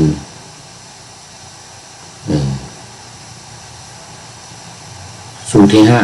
5อัศสาทสูตรว่าด้วยคุณของขันธ์เมื่อกี้เราว่าถึงเรื่องโทษปฏิมามีเรื่องคุณบ้างมีคุณนู่นยมผลว่าโมทนาฟังไปก่อนถ้าอยากจะหลับก็หลับต ไปเพราะมันดึกแล้วตอนนี้จะตี 1แล้วว่าด้วยคุณของขันธ์เรื่องก็เกิดขึ้นที่เดิมที่เก่าเวลาใหม่พระผู้มีพระภาคตรัสภิกษุทั้งหลายเรื่องเมื่อก่อนเราเป็นโพธิสัตว์ยังไม่ได้ตรัสรู้ได้มีความคิดดังนี้ว่าอะไรน้องเป็นคุณอะไรน้องเป็นโทษอะไรเป็นเครื่องสลัดออกจากรูปนะอันที่เป็นคุณนี่นะคือว่าผมมาคุณนี่ก็จะอัศทะนะหมายถึงภาวะที่อร่อยหรือสภาวะที่สุขกายสุขใจที่เกี่ยวข้องกับกามคุณที่ว่าเมื่อกี้นะรูปเวทนารูปเสียงกลิ่นรสแล้วก็สัมผัสทางเนื้อทางหนังเรียกว่าอัศทะมันเป็นคุณเป็นคุณของรูปของนามเหล่านั้นคราวนี้เป็นเครื่องสลัดออกจากรูปสภาพที่สุขสมนัตอาศัยเวทนาเกิดขึ้นนี้เป็นคุณของเวทนาสภาพที่เวทนาไม่เที่ยงเป็นทุกข์มีความแปรปรวนแปรผันเป็นธรรมดานี่เป็นโทษของเวทนาธรรมที่เป็นของกำจัดราคะธรรมที่เป็นที่ละฉันทราคะในเวทนานี้เป็นเครื่องสลัดออกจากเวทนาสภาพที่สุขสมนัตอาศัยสัญญาสังขารและวิญญาณเกิดขึ้นสภาพที่เกิดขึ้นแล้วนั้นย่อมเป็นไปเพื่อความเบื่อหน่ายคลายกำหนัด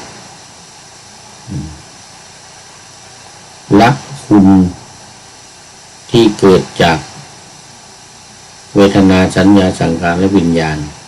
ซึ่งเป็นสภาพที่ไม่เที่ยงเป็นทุกข์มีความแปรผันเป็นธรรมดานี่เป็นโทษของวิญญาณเป็นโทษของเวทนาสัญญาสังขารและวิญญาณทั้งสามอย่างภิกษุทั้งหลายตราบใดเรายังไม่รู้คุณโดยความเป็นคุณโทษโดยความเป็นโทษและเครื่องสลัดออกโดยความเป็นเครื่องสลัดออกจากอุปาทานขันธ์5ประการคือการยึดมั่นถือมั่นในขันธ์5ประการเนี่ยนะนี้ตามความเป็นจริงอย่างนี้ตราบนั้นเราก็ยังไม่ยืนยันว่าเป็นผู้ตรัสรู้โดยชอบซึ่งสัมมาสัมพุทธญาณอันยอดเยี่ยมในโลกพร้อมทั้งเทวโลกมาลโลกพรหมโลกในหมู่สัตว์พร้อมทั้งเทวดาทั้งสมณะและพราหมณ์เทวดาและมนุษย์ทั้งหลายตราบนั้นเรายังไม่ปฏิญญาตัวเองว่าตรัสรู้แต่เมื่อใดเรารู้ชัดคุณโดยความเป็นคุณโทษโดยความเป็นโทษเครื่องสลัดโดยความเป็นเครื่องสลัดออกจากอุปาทานทั้ง5คือการยึดมั่นถือมั่นทั้ง5เนี่ยนะตามความเป็นจริงอย่างนี้เมื่อนั้นเราจึงจะยืนยันว่าเป็นผู้ตรัสรู้โดยชอบซึ่งสัมมาสัมโพธิญาณอันยอดเยี่ยมในโลกพร้อมทั้งเทวโลกมารโลกพรหมโลกในหมู่สัตว์พร้อมทั้งสมณพราหมณ์เทวดาและมนุษย์อันหนึ่งญาณทัศนะ กิดขึ้นแล้วแก่เราญาณทัศนะนี้หมายถึงปัจจเวกขณญาณนะญาณที่ยังรู้ด้วยการพิจารณาทบทวนคือสำรวจรู้มรรคผลกิเลสที่ละได้แล้วและพระนิพพานตัวนี้เรียกว่าญาณทัศนะ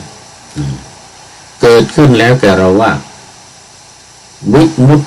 ของเราไม่กำเริบชาตินี้เป็นชาติสุดท้ายบัดนี้พบใหม่ไม่มีอีกแล้วพบใหม่ไม่มีซึ่งก็เรียกว่านิพพานคือมันดับไปดับไปอัศสาทสูตรที่5ก็จบให้เรื่องคุณ คุณของขันธ์ห้าคือตั้งแต่คุณของรูปเวทนาสัญญาสังขารวิญญาณ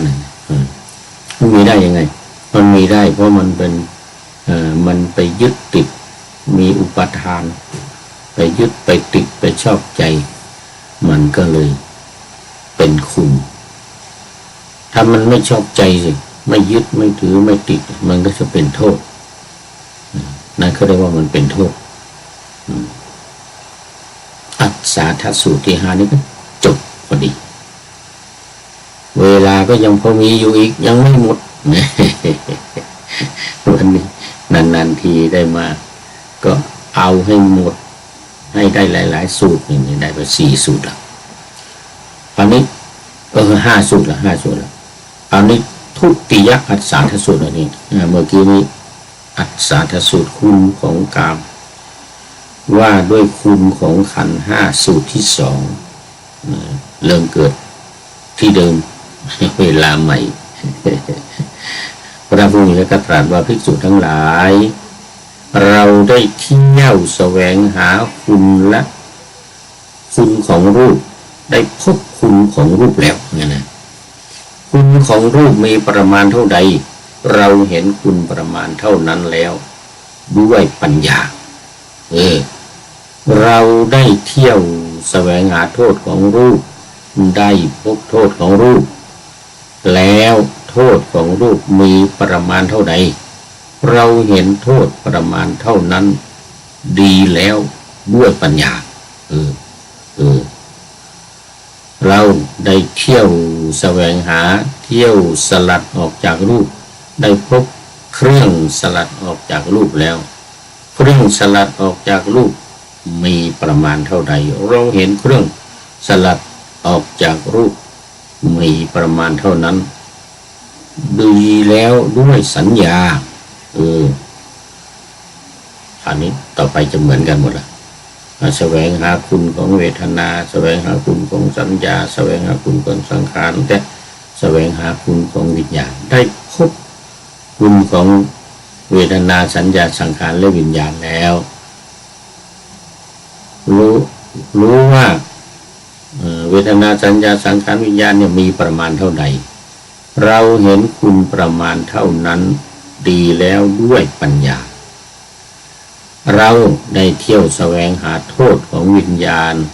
ได้พบโทษของวิญญาณแล้วโดยมีวิญญาณเป็นประมาณเท่าใดเราเห็นโทษประมาณเท่านั้นดีแล้วด้วยปัญญาภิกษุทั้งหลายเราได้เที่ยวแสวงหาสลัดออกจากวิญญาณเวทนาสัญญาสังขารและวิญญาณได้พบเครื่องสลัดออกจากเวทนาสัญญาสังขารและวิญญาณแล้วโดยโทษของรูปโดยโทษของเวทนาสัญญาสังขารวิญญาณมีประมาณเท่าใดเราเห็นโทษประมาณเท่านั้นดีแล้วด้วยปัญญาว่ามันทำไม ทำไมมันดูมัวเป็นว่า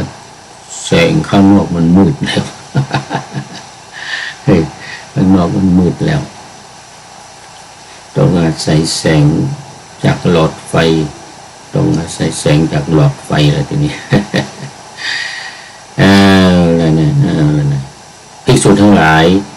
ตราบใดเรายังไม่รู้ชัดคุณโดยความเป็นคุณโทษโดยความเป็นโทษ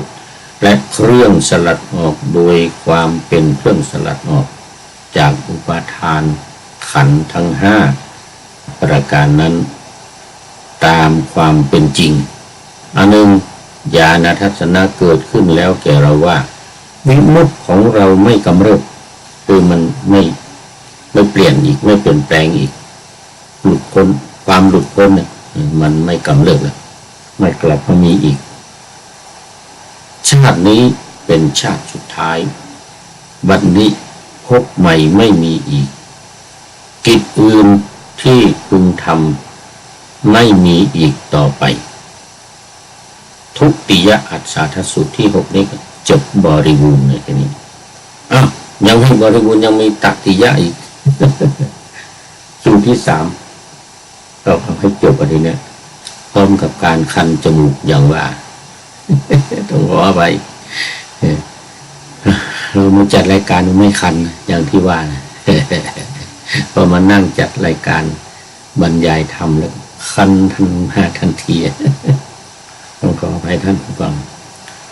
ต่อไปตัติยะอัฏฐาสูตรคุณของขันธ์ห้า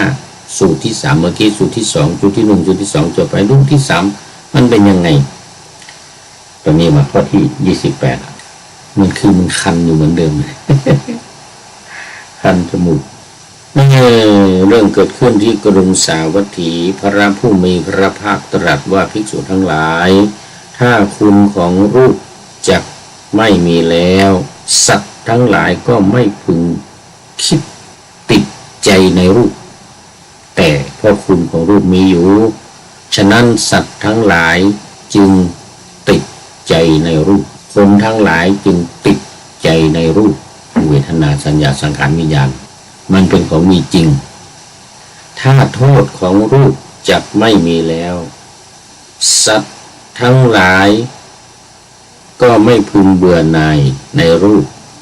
แต่เพราะโทษของรูปมีอยู่ฉะนั้นสัตว์ทั้งหลาย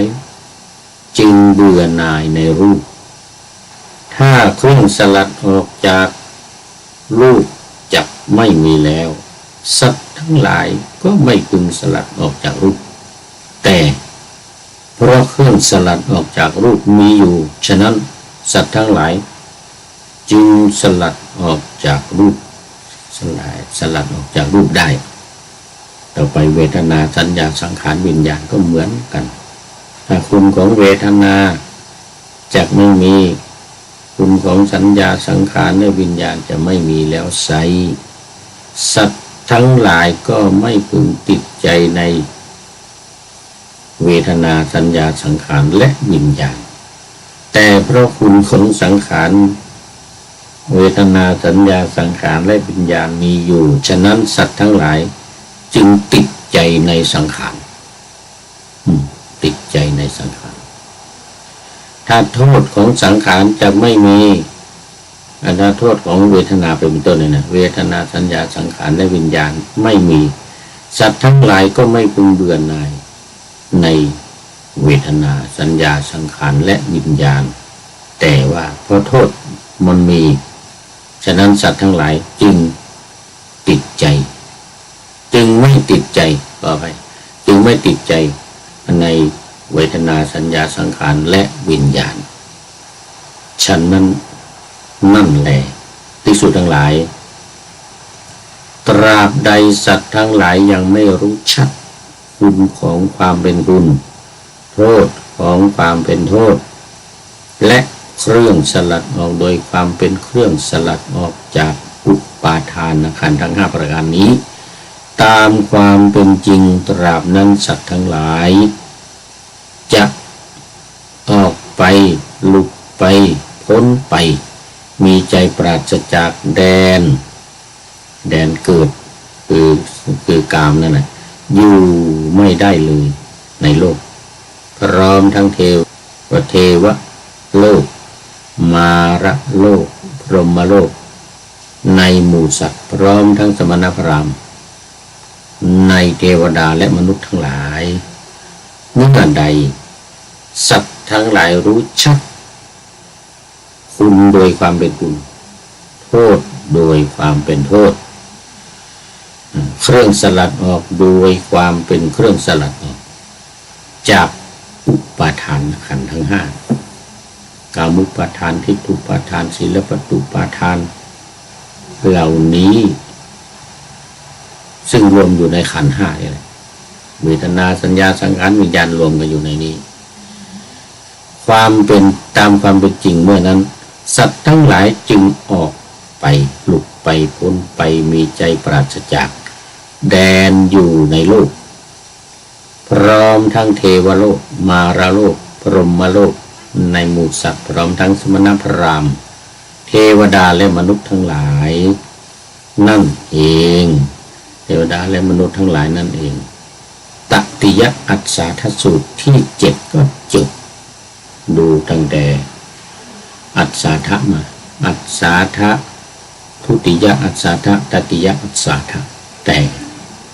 มันล้วนแล้วแต่เกิดจากขันธ์ทั้งห้านี้เท่านั้นดับขันธ์ทั้งห้าคือไม่มีอุปาทานไม่ไปยึดไปถือขันธ์ทั้งห้าก็จบความทุกข์ก็ไม่มีก็เรียกว่าเป็นวิมุตติความหลุดพ้นคือหลุดพ้นจากความทุกข์ตติยอัสสาทสูตรนี้ก็จบนี่ตอนนี้อัสสาทะทั้งหมดจบแต่ยังมีเวลายังมีเวลามาต่อกันอีกสูตรที่8อภินันทนสูตรว่าด้วยความเพลิดเพลินในขันธ์ห้านี่แหละเพลิดเพลินสนุกเพราะอะไรว่ามันมีความสุขไงพระพุทธเจ้าตรัสอีกอย่างหนึ่งว่ากามสุขเลยขันธ์ห้าเนี่ยนะรูปเวทนาสังขารสัญญาสังขารวิญญาณเนี่ยแต่มันเป็นความสุขแบบโลกกันนะเป็นสุขแบบจำปลอมไม่ใช่สุขจริงต่อไปอภินันทนสูตรว่าความเพลิดเพลินในขันธ์29ข้อที่29เรื่องเกิดขึ้นที่กรุงสาวัตถีพระผู้มีพระภาคตรัสว่าภิกษุทั้งหลายผู้ที่เพลิดเพลินรูปชื่อว่าเพลิดเพลินทุกข์ผู้ที่เพลิดเพลินทุกข์เรากล่าวว่าพ้นจากทุกข์ไม่ได้เพราะอะไรเพราะมีความเพลิดเพลินก็เรียกว่านันทะแต่ทีนี้เป็นอภินันทะมันเพลิดเพลินยิ่งปกติเราจะมีแค่นันทะหรือนันทินันทิความเพลิดเพลินแต่ในนี้มันเป็นอภินันทะก็คือความเพลิดเพลินอย่างยิ่งเพลิดเพลินในไหนเพลิดเพลินใน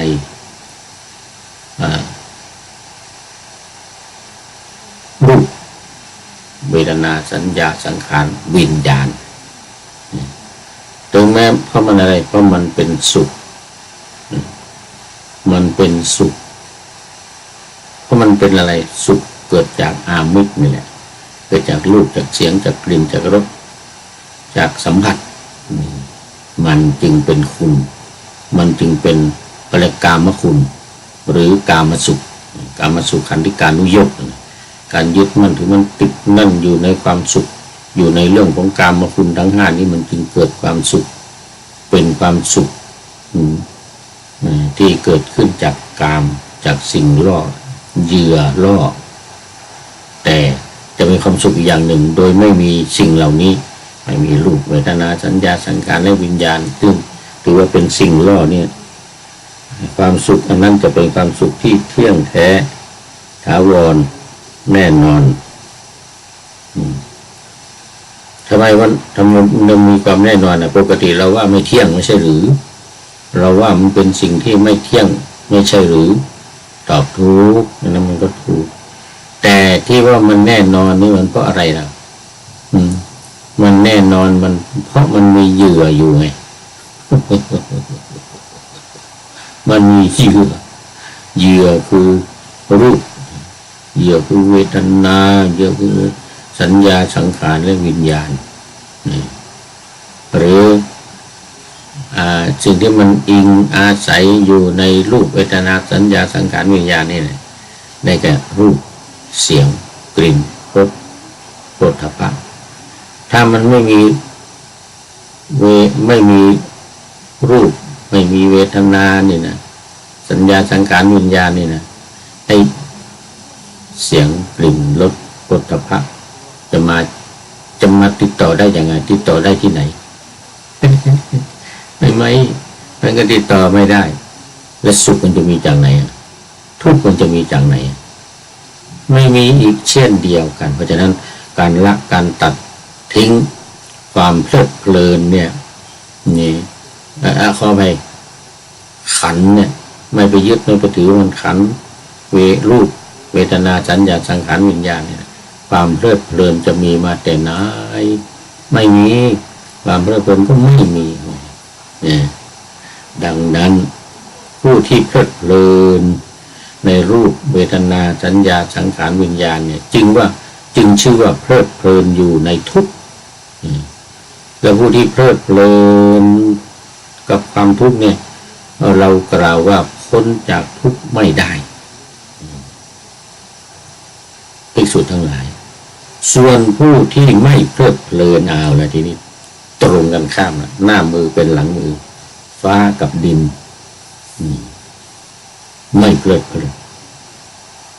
ในรูปเวทนาสัญญาสังขารวิญญาณชื่อว่าไม่เพลิดเพลินในทุกข์เพราะความเพลิดเพลินนั้นมันทำให้มันมีความทุกข์ผู้ที่ไม่เพลิดเพลินทุกข์เรากล่าวว่าพ้นจากทุกข์ได้ผู้ที่ไม่เพลิดเพลินในรูปเวทนาสัญญาสังขารและวิญญาณชื่อว่าไม่เพลิดเพลินทุกข์ผู้ที่ไม่เพลิดเพลินทุกข์เราเรียกว่าพ้นจากทุกข์ได้เราเรียกว่าพ้นจากทุกข์ได้นี่ก็เรียกว่าอภินันทนสูตรสูตรที่8จบ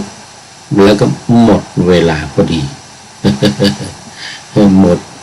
ดเวลาพอดีเพราะฉะนั้นวันนี้ได้6สูตรสุดยอดเลย สุดยอดเลยวันนี้มาว่ากันอีก1สูตรที่9อุปาทสูตรว่าด้วยความเกิดขึ้นแห่งขันธ์ก็ยังอยู่ในขันธวารวรรคสังยุตตนิกายพระสุตตันตปิฎกเล่มที่17ตอนนี้มาเป็นข้อที่30อยู่ในหน้าที่43เนี่ยพระปิฎกฉบับมหาจุฬาเล่มสีฟ้าเรื่องก็เกิดขึ้นที่เดิมที่เก่าเวลาใหม่ สาวัตถีกรุงสาวัตถีก็ไม่มีวัดอื่นนอกจากเชตวัน วัดของท่านอนาถบิณฑิกเศรษฐีนี่ร่วมกับเจ้าเชษยอมเศรษฐีมีเงินมาปูจะเต็มพื้นที่เราเข้าไปครึ่งกว่าขอร่วมทำบุญด้วย แต่ขอตั้งชื่อวัดตามชื่อของกับผมนะเหมือนกันนะชื่ออะไรเจ้าเชษสิเชตวันดีกว่า เอาเชตวันก็เชตวันเราได้ประหยัดเงินไปครึ่งหนึ่งว่างั้นนะจ่ายแค่54 ล้านบอก54 ล้าน54 โกด50 โกด540 ล้าน540 ล้านถ้าเจ้าเชษไม่ร่วมทำบุญด้วยก็อีก540นะก็1,080 ล้านแต่นี่เจ้าเชษขอส่วนบุญขอร่วมทำบุญด้วยครึ่งหนึ่งก็ไม่ต้องจ่ายแค่54 โกดก็540 ล้าน พระพุทธองค์ก็ตรัสกับภิกษุทั้งหลายว่าภิกษุทั้งหลายความเกิดขึ้นความตั้งอยู่ความบังเกิดความปรากฏแห่งรูปนี้เป็นความเกิดขึ้นแห่งทุกข์คือความตั้งอยู่แห่งโรค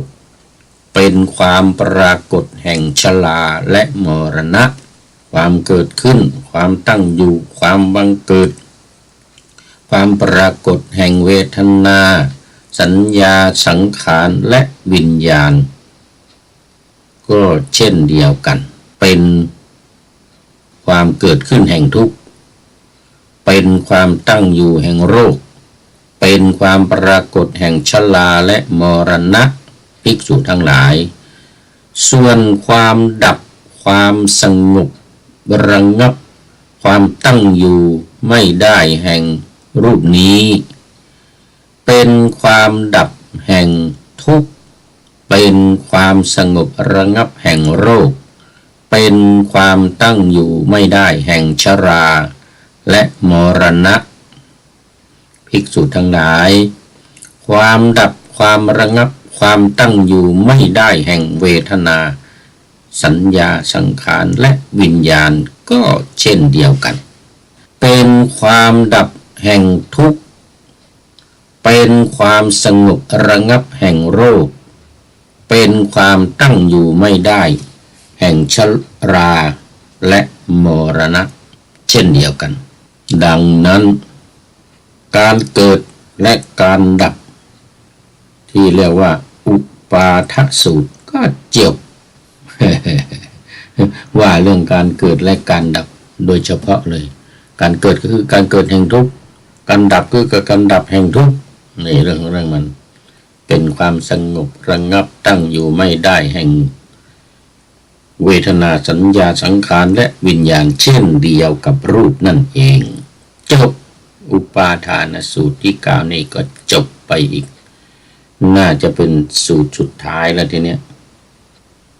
สูตรสุดท้ายนี้ก็คือสูตรที่10อะคะมูลสูตรว่าด้วยมูลเหตุแห่งทุกข์มูลเหตุหรือสาเหตุแห่งความทุกข์มาในข้อที่31อยู่ในหน้าเดียวกันหน้าที่44เดี๋ยวมันไปเลื่อนหน้าไปแล้ว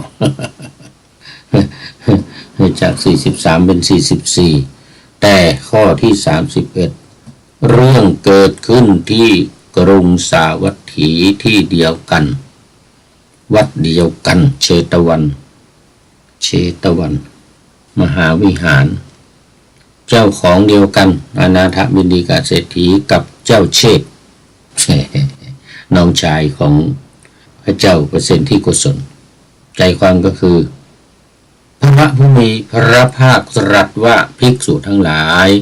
เราจักแสดงทุกข์และมูลเหตุแห่งทุกข์แก่เธอทั้งหลายเธอทั้งหลายจงฟังสุนาถะ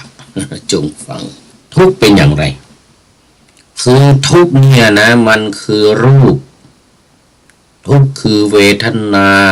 ทุกข์คือสัญญาทุกข์คือสังขารและทุกข์คือวิญญาณนี่เรียกว่าทุกข์มูลเหตุแห่งความทุกข์เป็นอย่างไรก็คือตัณหาอันทำให้เกิดอีกประกอบด้วยความเพลิดเพลินและความกำหนัดมีปกติให้เพลิดเพลินในอารมณ์นั้นๆได้แก่กามตัณหาภวตัณหาวิภวตัณหาดังที่ว่ามาโดยตลอดเรียกว่ามันเป็นมูลเหตุแห่งความทุกข์เพราะอะไรก็เพราะว่ากามตัณหาเนี่ยมันเกิดขึ้นแล้วมันก็ต้องการที่จะเสพต้องการที่จะได้มาเป็นของตัวเองสิเช่นรูปสวยๆของสุภาพสตรีหรือรูปหล่อๆของสุภาพบุรุษทั้งสตรีและบุรุษหรือทั้งหญิงและชายก็อยากจะได้กันและกันชายก็อยากได้หญิงหญิงก็อยากจะได้ชายเมื่อได้มาแล้วก็ต้องรักษาไม่ให้มันหายไปนี่มันก็เป็นทุกข์ตั้งแต่ยังไม่ได้นะตั้งแต่ยังไม่ได้มันก็เป็นทุกข์อยู่แล้วพอได้มาก็ทุกข์หนัก หนักเข้าไปอีกเรื่องเมียเรื่องลูกเรื่องทรัพย์สมบัติ3อย่างนี่แหละ ตัณหารักลูกเหมือนเชือกผูกคอตัณหารักเมียหนอเหมือนปอผูกศอกตัณหารักข้าวของสมบัติภายนอกก็เหมือนกับปลอกมาติดมาขึงมารัดพันที่เท้าเอาไว้ทรัพย์สมบัตินี่นะคนไม่อยากไปไหนไปไม่ได้เป็นห่วงทรัพย์สิงสลิงคานทั้งหลายอันนี้เรียกว่าภาวะตัณหาคือเป็นภพเป็นที่อยู่อาศัยบ้านเรือนสมบัติพัสถานทั้งหลายเมื่อจะไม่ได้มันก็เป็นทุกข์ได้มาแล้วก็ต้องรักษาเป็นทุกข์อีกหรือบางทีมันมีสูญหายไปใครมาพรากมาดึงมาแยกมาแย่งมาแยกก็เป็นทุกข์อีกต้องฆ่าฟันกันตายเหมือนในตะวันออกกลางหรือยูเครนก็ต้องแย่งกันอยู่อย่างนั้นก็เป็นทุกข์กันอยู่อย่างนั้นยิงกันอยู่อย่างนั้นปล่อยโดรนใส่กันเป็นระยะยูเครนก็ได้รับอนุญาตจากทางยุโรปแล้วว่าให้ยิงเข้าไปในลึกไปในเขตของรัสเซียได้ เป็นเรื่องเลยทีเนี้ย อ้าวรัสเซียก็ยิงโดรนเข้าไปคลังน้ำมันคลังสินค้าคลังทหารอาคารบ้านเรือนอะไรต่างๆก็พังไปตามๆกัน ถล่มหนักนี่เรื่องมันเป็นภาวะตัณหานี่แหละพูดมาหลายครั้งแล้วมีเป็นต้นเลยนะเพราะฉะนั้นเรียกว่าเป็นมูลเหตุแห่งความทุกข์เลยทีเดียวตัณหา3อย่างกามตัณหาภวตัณหาวิภวตัณหานี้เรียกว่ามูลเหตุแห่งความทุกข์ มูลเหตุแห่งความทุกข์กับมูลเหตุแห่งความทุกข์ไว้นี่ก็จบอะคะมูลสูตรพอดีเลยแล้วก็ดูเวลาก็น่าจะหมดพอดี ต้องนำรายการจากท่านผู้ฟังไปแล้ววันนี้ได้8สูตรเลย ได้8สูตรเลยทีเดียวจบจะต้องเข้าไปขึ้นไปสูตรใหม่ก็เอาไว้วันต่อไปหมดเวลาพอดีดังนั้นก็จะต้องนำอำลาจะต้องนำอำลาท่านทั้งหลายท่านผู้ฟังทั้งหลายวันนี้ซึ่งก็มี การในรูปเวทนาอันนี้ก็ข้อคิดที่จะต้องได้ฝากข้อคิดท่านทั้งหลายนี้สั้นๆในท้ายรายการวันนี้ฝากเป็นข้อคิดกับท่านทั้งหลายว่าฝากไว้ให้คิดดูอยู่ให้มีศักดิ์ศรีกว่าดีให้มีคุณค่าว่าให้มีเหตุผลงามทนให้มีเป้าหมายตายให้มีคนจดจำทำให้คนรักใคร่รักให้ถูกคนคำคมหมดเวลาพอดีขอนำพระไตรปิฎกลอยฟ้าไป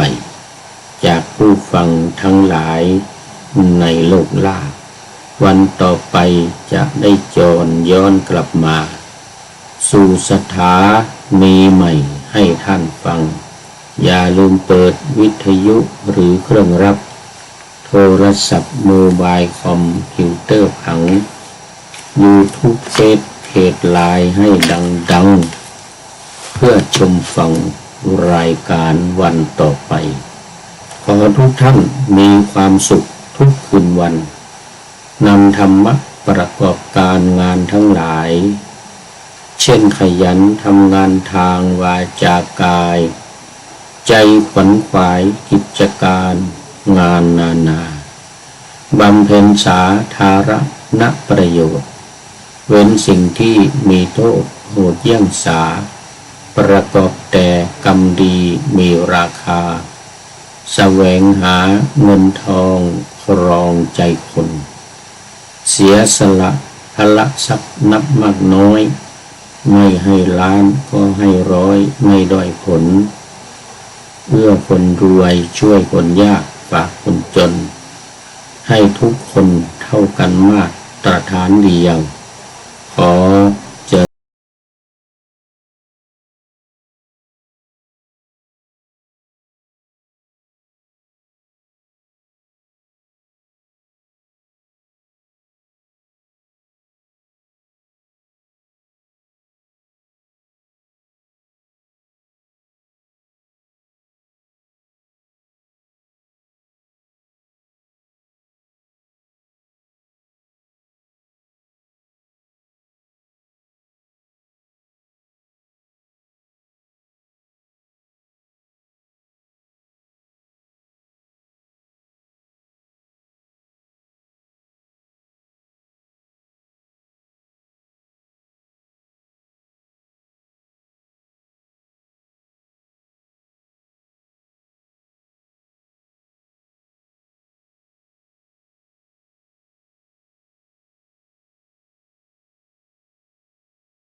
ถูกถ้อยคำเข้าถึงจิตใจ ฟังรายการวิทยุเสียงใสส่งถึงใจไปสู่ปลายนาสารธรรมน้อมนำมองพระศาสดาบอกผู้คนทั่วลาหันมาเข้าวัดฟังธรรมคลื่นเสียงนี้เป็นคลื่นธรรมะจากใจส่งถึงบ้านไกลบ้านไกลฟังได้สุขใจล้ำยามดึกดื่นค่ำคืนมีงานต้องทำเป็นคลื่นสารธรรมเน้นย้ำธรรมะเพื่อนใจเสียงคลื่นธรรมบอกหลักธรรมให้คลายความเหงาฟังเสียงธรรมะเบาเบาบอกเล่าถึงคนบ้านไกลสื่อธรรมะบอกลดละระหว่างด้วยใจสื่อไปถึงสวงในเข้าใจหลักธรรมหลักดีลิ้วเพลงธรรมถูกสัมพันธ์จิตใจร่าเริงฟังสาระธรรมะบันเทิงรื่นเริงในชีวิตยามวันว่างเดินทางไปเยี่ยมสถานีนัดพบกันน้องพี่วันนี้วันดีวันเสาร์สวดมนต์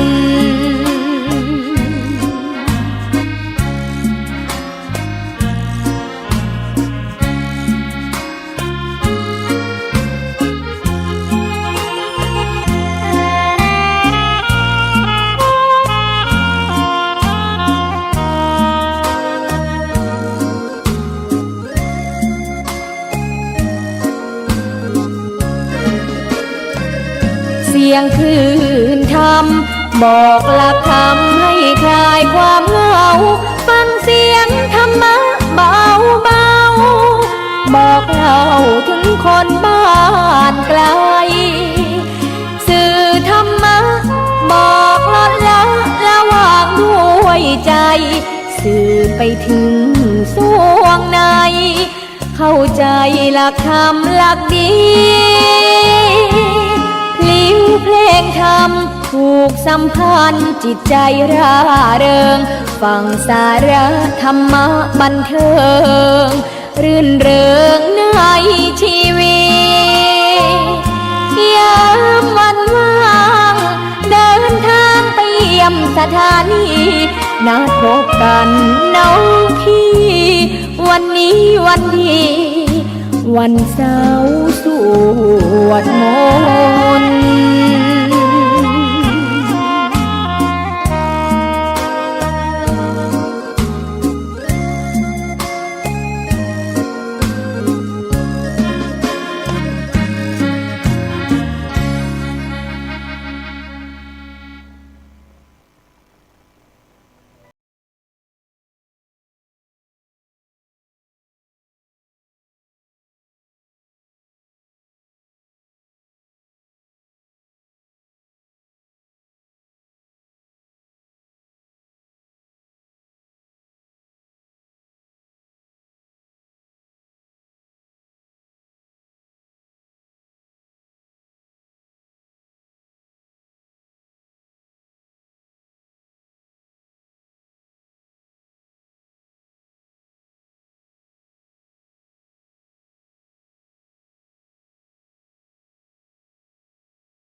ไม่ทราบว่าทำไมจิตใจของมนุษย์จึงเป็นอย่างนั้น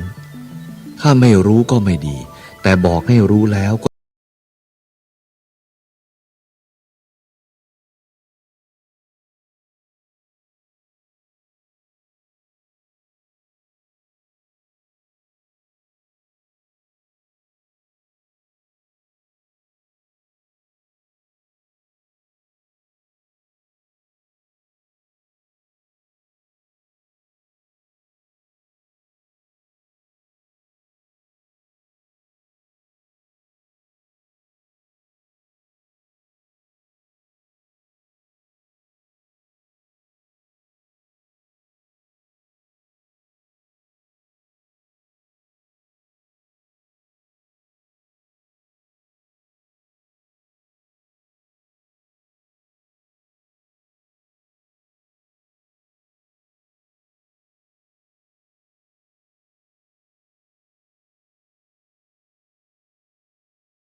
ทุกข์ประจำสังขารนี้ยืน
รูปธรรมมองเห็นด้วยตาของเรา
ประโยชน์คือสะดวกแก่การใช้เท่านั้น เมื่อตามดูเข้าไปแล้ว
ไม่เป็นไรละ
สมัยก่อนอดีตชาติ อาตมาได้มาเป็นพี่ๆน้องๆของญาติโยมแถว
เป็นความรู้นี่จัดว่าเป็นสมาธิอันแน่วแน่ที่สุดของสมาธิ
ถ้าผู้ปฏิบัติไม่ใช้ปัญญา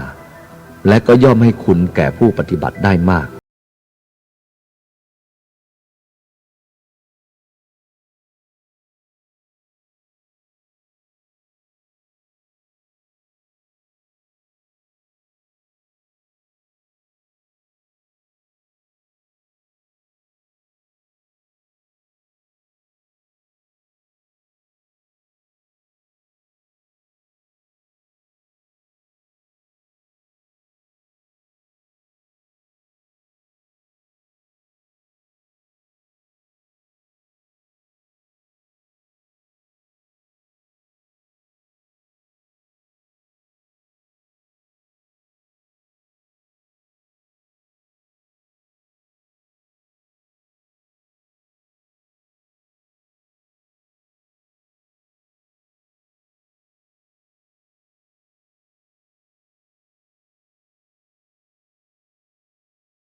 เชิญท่านสาธุชน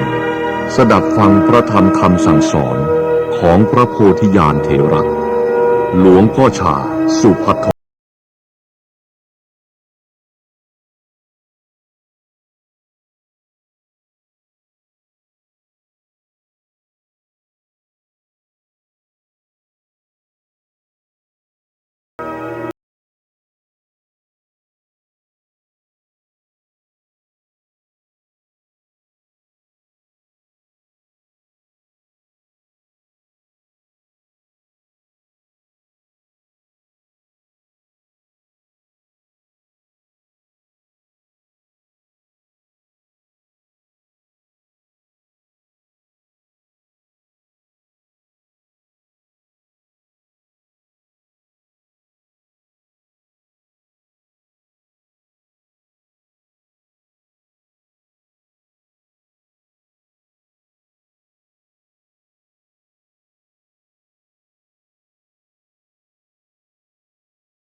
ถึงเวลาก็ขึ้นเวทีเลย จะเป็นอย่างไร จะน่าฟังไหม จะน่าฟังได้อย่างไร เพราะไม่ได้ท่องกลอนลำเลย มวยไม่ได้ซ้อมก็เช่นกัน พอขึ้นเวที คู่ชกเขาก็จะเลือกชกเอาตามใจชอบนั่นแหละ ฉันใด เราอยู่กับลูกหลานกับสิ่งของสกลร่างกายล้วนแต่เป็นของไม่จีรังยั่งยืนเป็นอนิจจังคือไม่เที่ยงวันนี้เสียไปพรุ่งนี้ได้มา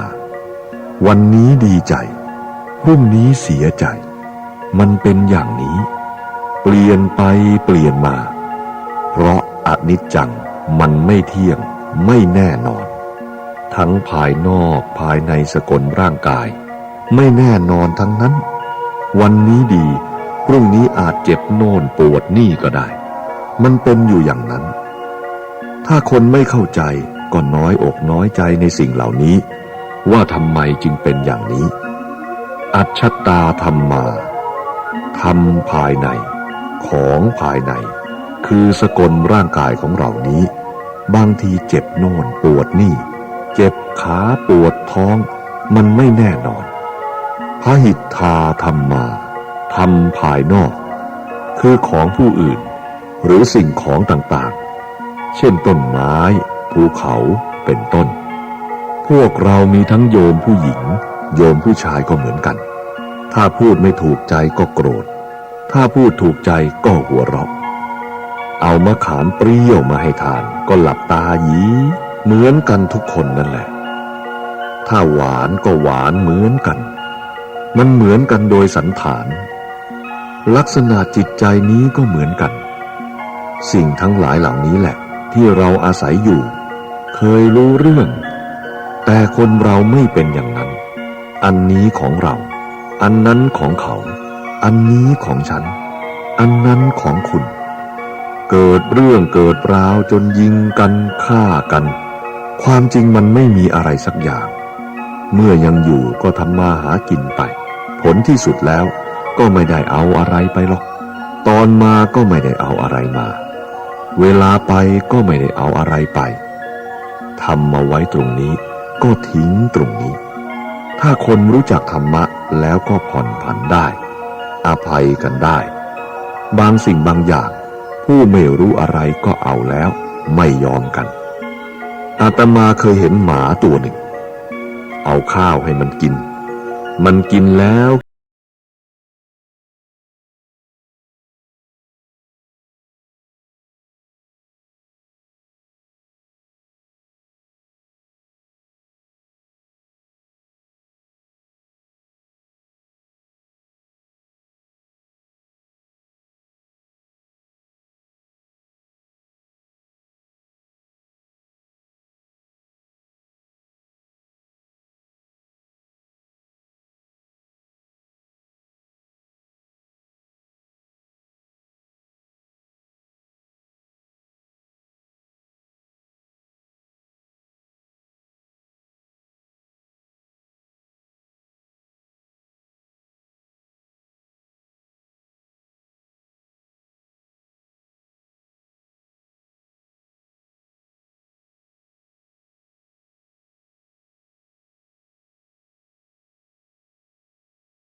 ไม่รู้ทำให้มันรู้ ที่ไม่ดีทำให้มันดี ใจเป็นบาปเป็นกรรมทำให้เป็นบุญเป็นกุศล การสร้างบุญไม่ใช่ทำโดยการให้ทานอย่างเดียว การรักษาศีลการเจริญเมตตาภาวนาการฟังธรรมเหล่านี้เป็นบุญทั้งหมดเป็นเหตุที่จะให้บุญเกิดบางคนจะทำบุญแต่ละทีก็คอยแต่จะให้มีเงินมากๆซะก่อนเลยไม่ได้ทำสักทีเห็นคนอื่นทำก็อ่อนซอนกับท่านคิดว่าเพิ่มบุญหลายน้อคนไม่รู้จักบุญไม่ใช่อย่างนั้นการละความชั่วละความผิดมันก็เป็นบุญแล้วการรักษาศีลการเจริญภาวนาการฟังพระธรรมเทศนาทำให้เกิดความเฉลียวฉลาดขึ้นมาเหล่านี้ก็ทำให้เกิดบุญขึ้นได้แล้วคนเราสมัยนี้เข้าใจว่าการทำบุญคือการให้ทานเท่านั้นเพราะส่วนมากได้ยินพระท่านเทศเรื่องทานบารมีทานอุปบารมีทานปรมัตถบารมีแต่ไม่ได้อธิบายให้เกิดความเข้าใจคนส่วนมากจึงมักเข้าใจกันว่าการทำบุญคือการนำเอาสิ่งของไปถวายพระมากๆคนยากคนจนก็เลยทำไม่ได้เพราะไม่เข้าใจภาษาบาลีดังที่กล่าวความจริงเรื่องการให้ทานท่านแบ่งไว้3 ระดับคือการเสียสละสิ่งของภายนอกจัดเป็นทานบารมีการสละอวัยวะจัดเป็นทานอุปบารมีการสละชีวิตจัดเป็นทานปรมัตถบารมีหรืออีกอย่างหนึ่งว่ายอมเสียทรัพย์เพื่อรักษาอวัยวะยอมเสียอวัยวะเพื่อรักษาชีวิตยอมเสียชีวิตเพื่อรักษาธรรมเหล่านี้ถ้าเราเข้าใจก็ไม่มีปัญหาไม่ว่าคนรวยคนจนก็สามารถทำบุญให้ทานได้โดยเฉพาะทานที่ไม่ต้องสิ้นเปลืองทรัพย์สินเงินทองคืออภัยทานซึ่งทุกคนสามารถทำได้และทานชนิดนี้พระพุทธเจ้าทรงสรรเสริญด้วยดังนั้นการสร้างคุณงามความดีมีอยู่หลายอย่างให้พากันเข้าใจบางคนคิดว่าการทำบุญให้ทานได้ผลอานิสงส์มากก็ทุ่มเทใส่จนหมดเนื้อหมดตัวไม่รู้เรื่องส่วนคนรู้เรื่องมีขนาดไหนก็ใช้ไปขนาดนั้นมันอยู่ที่การกระทำถ้าทำถูกมันเป็นบุญเป็นกุศลทุกอย่างนั่นแหละตัวอย่างเช่นการช่วยเขาขุดบ่อ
อีกคน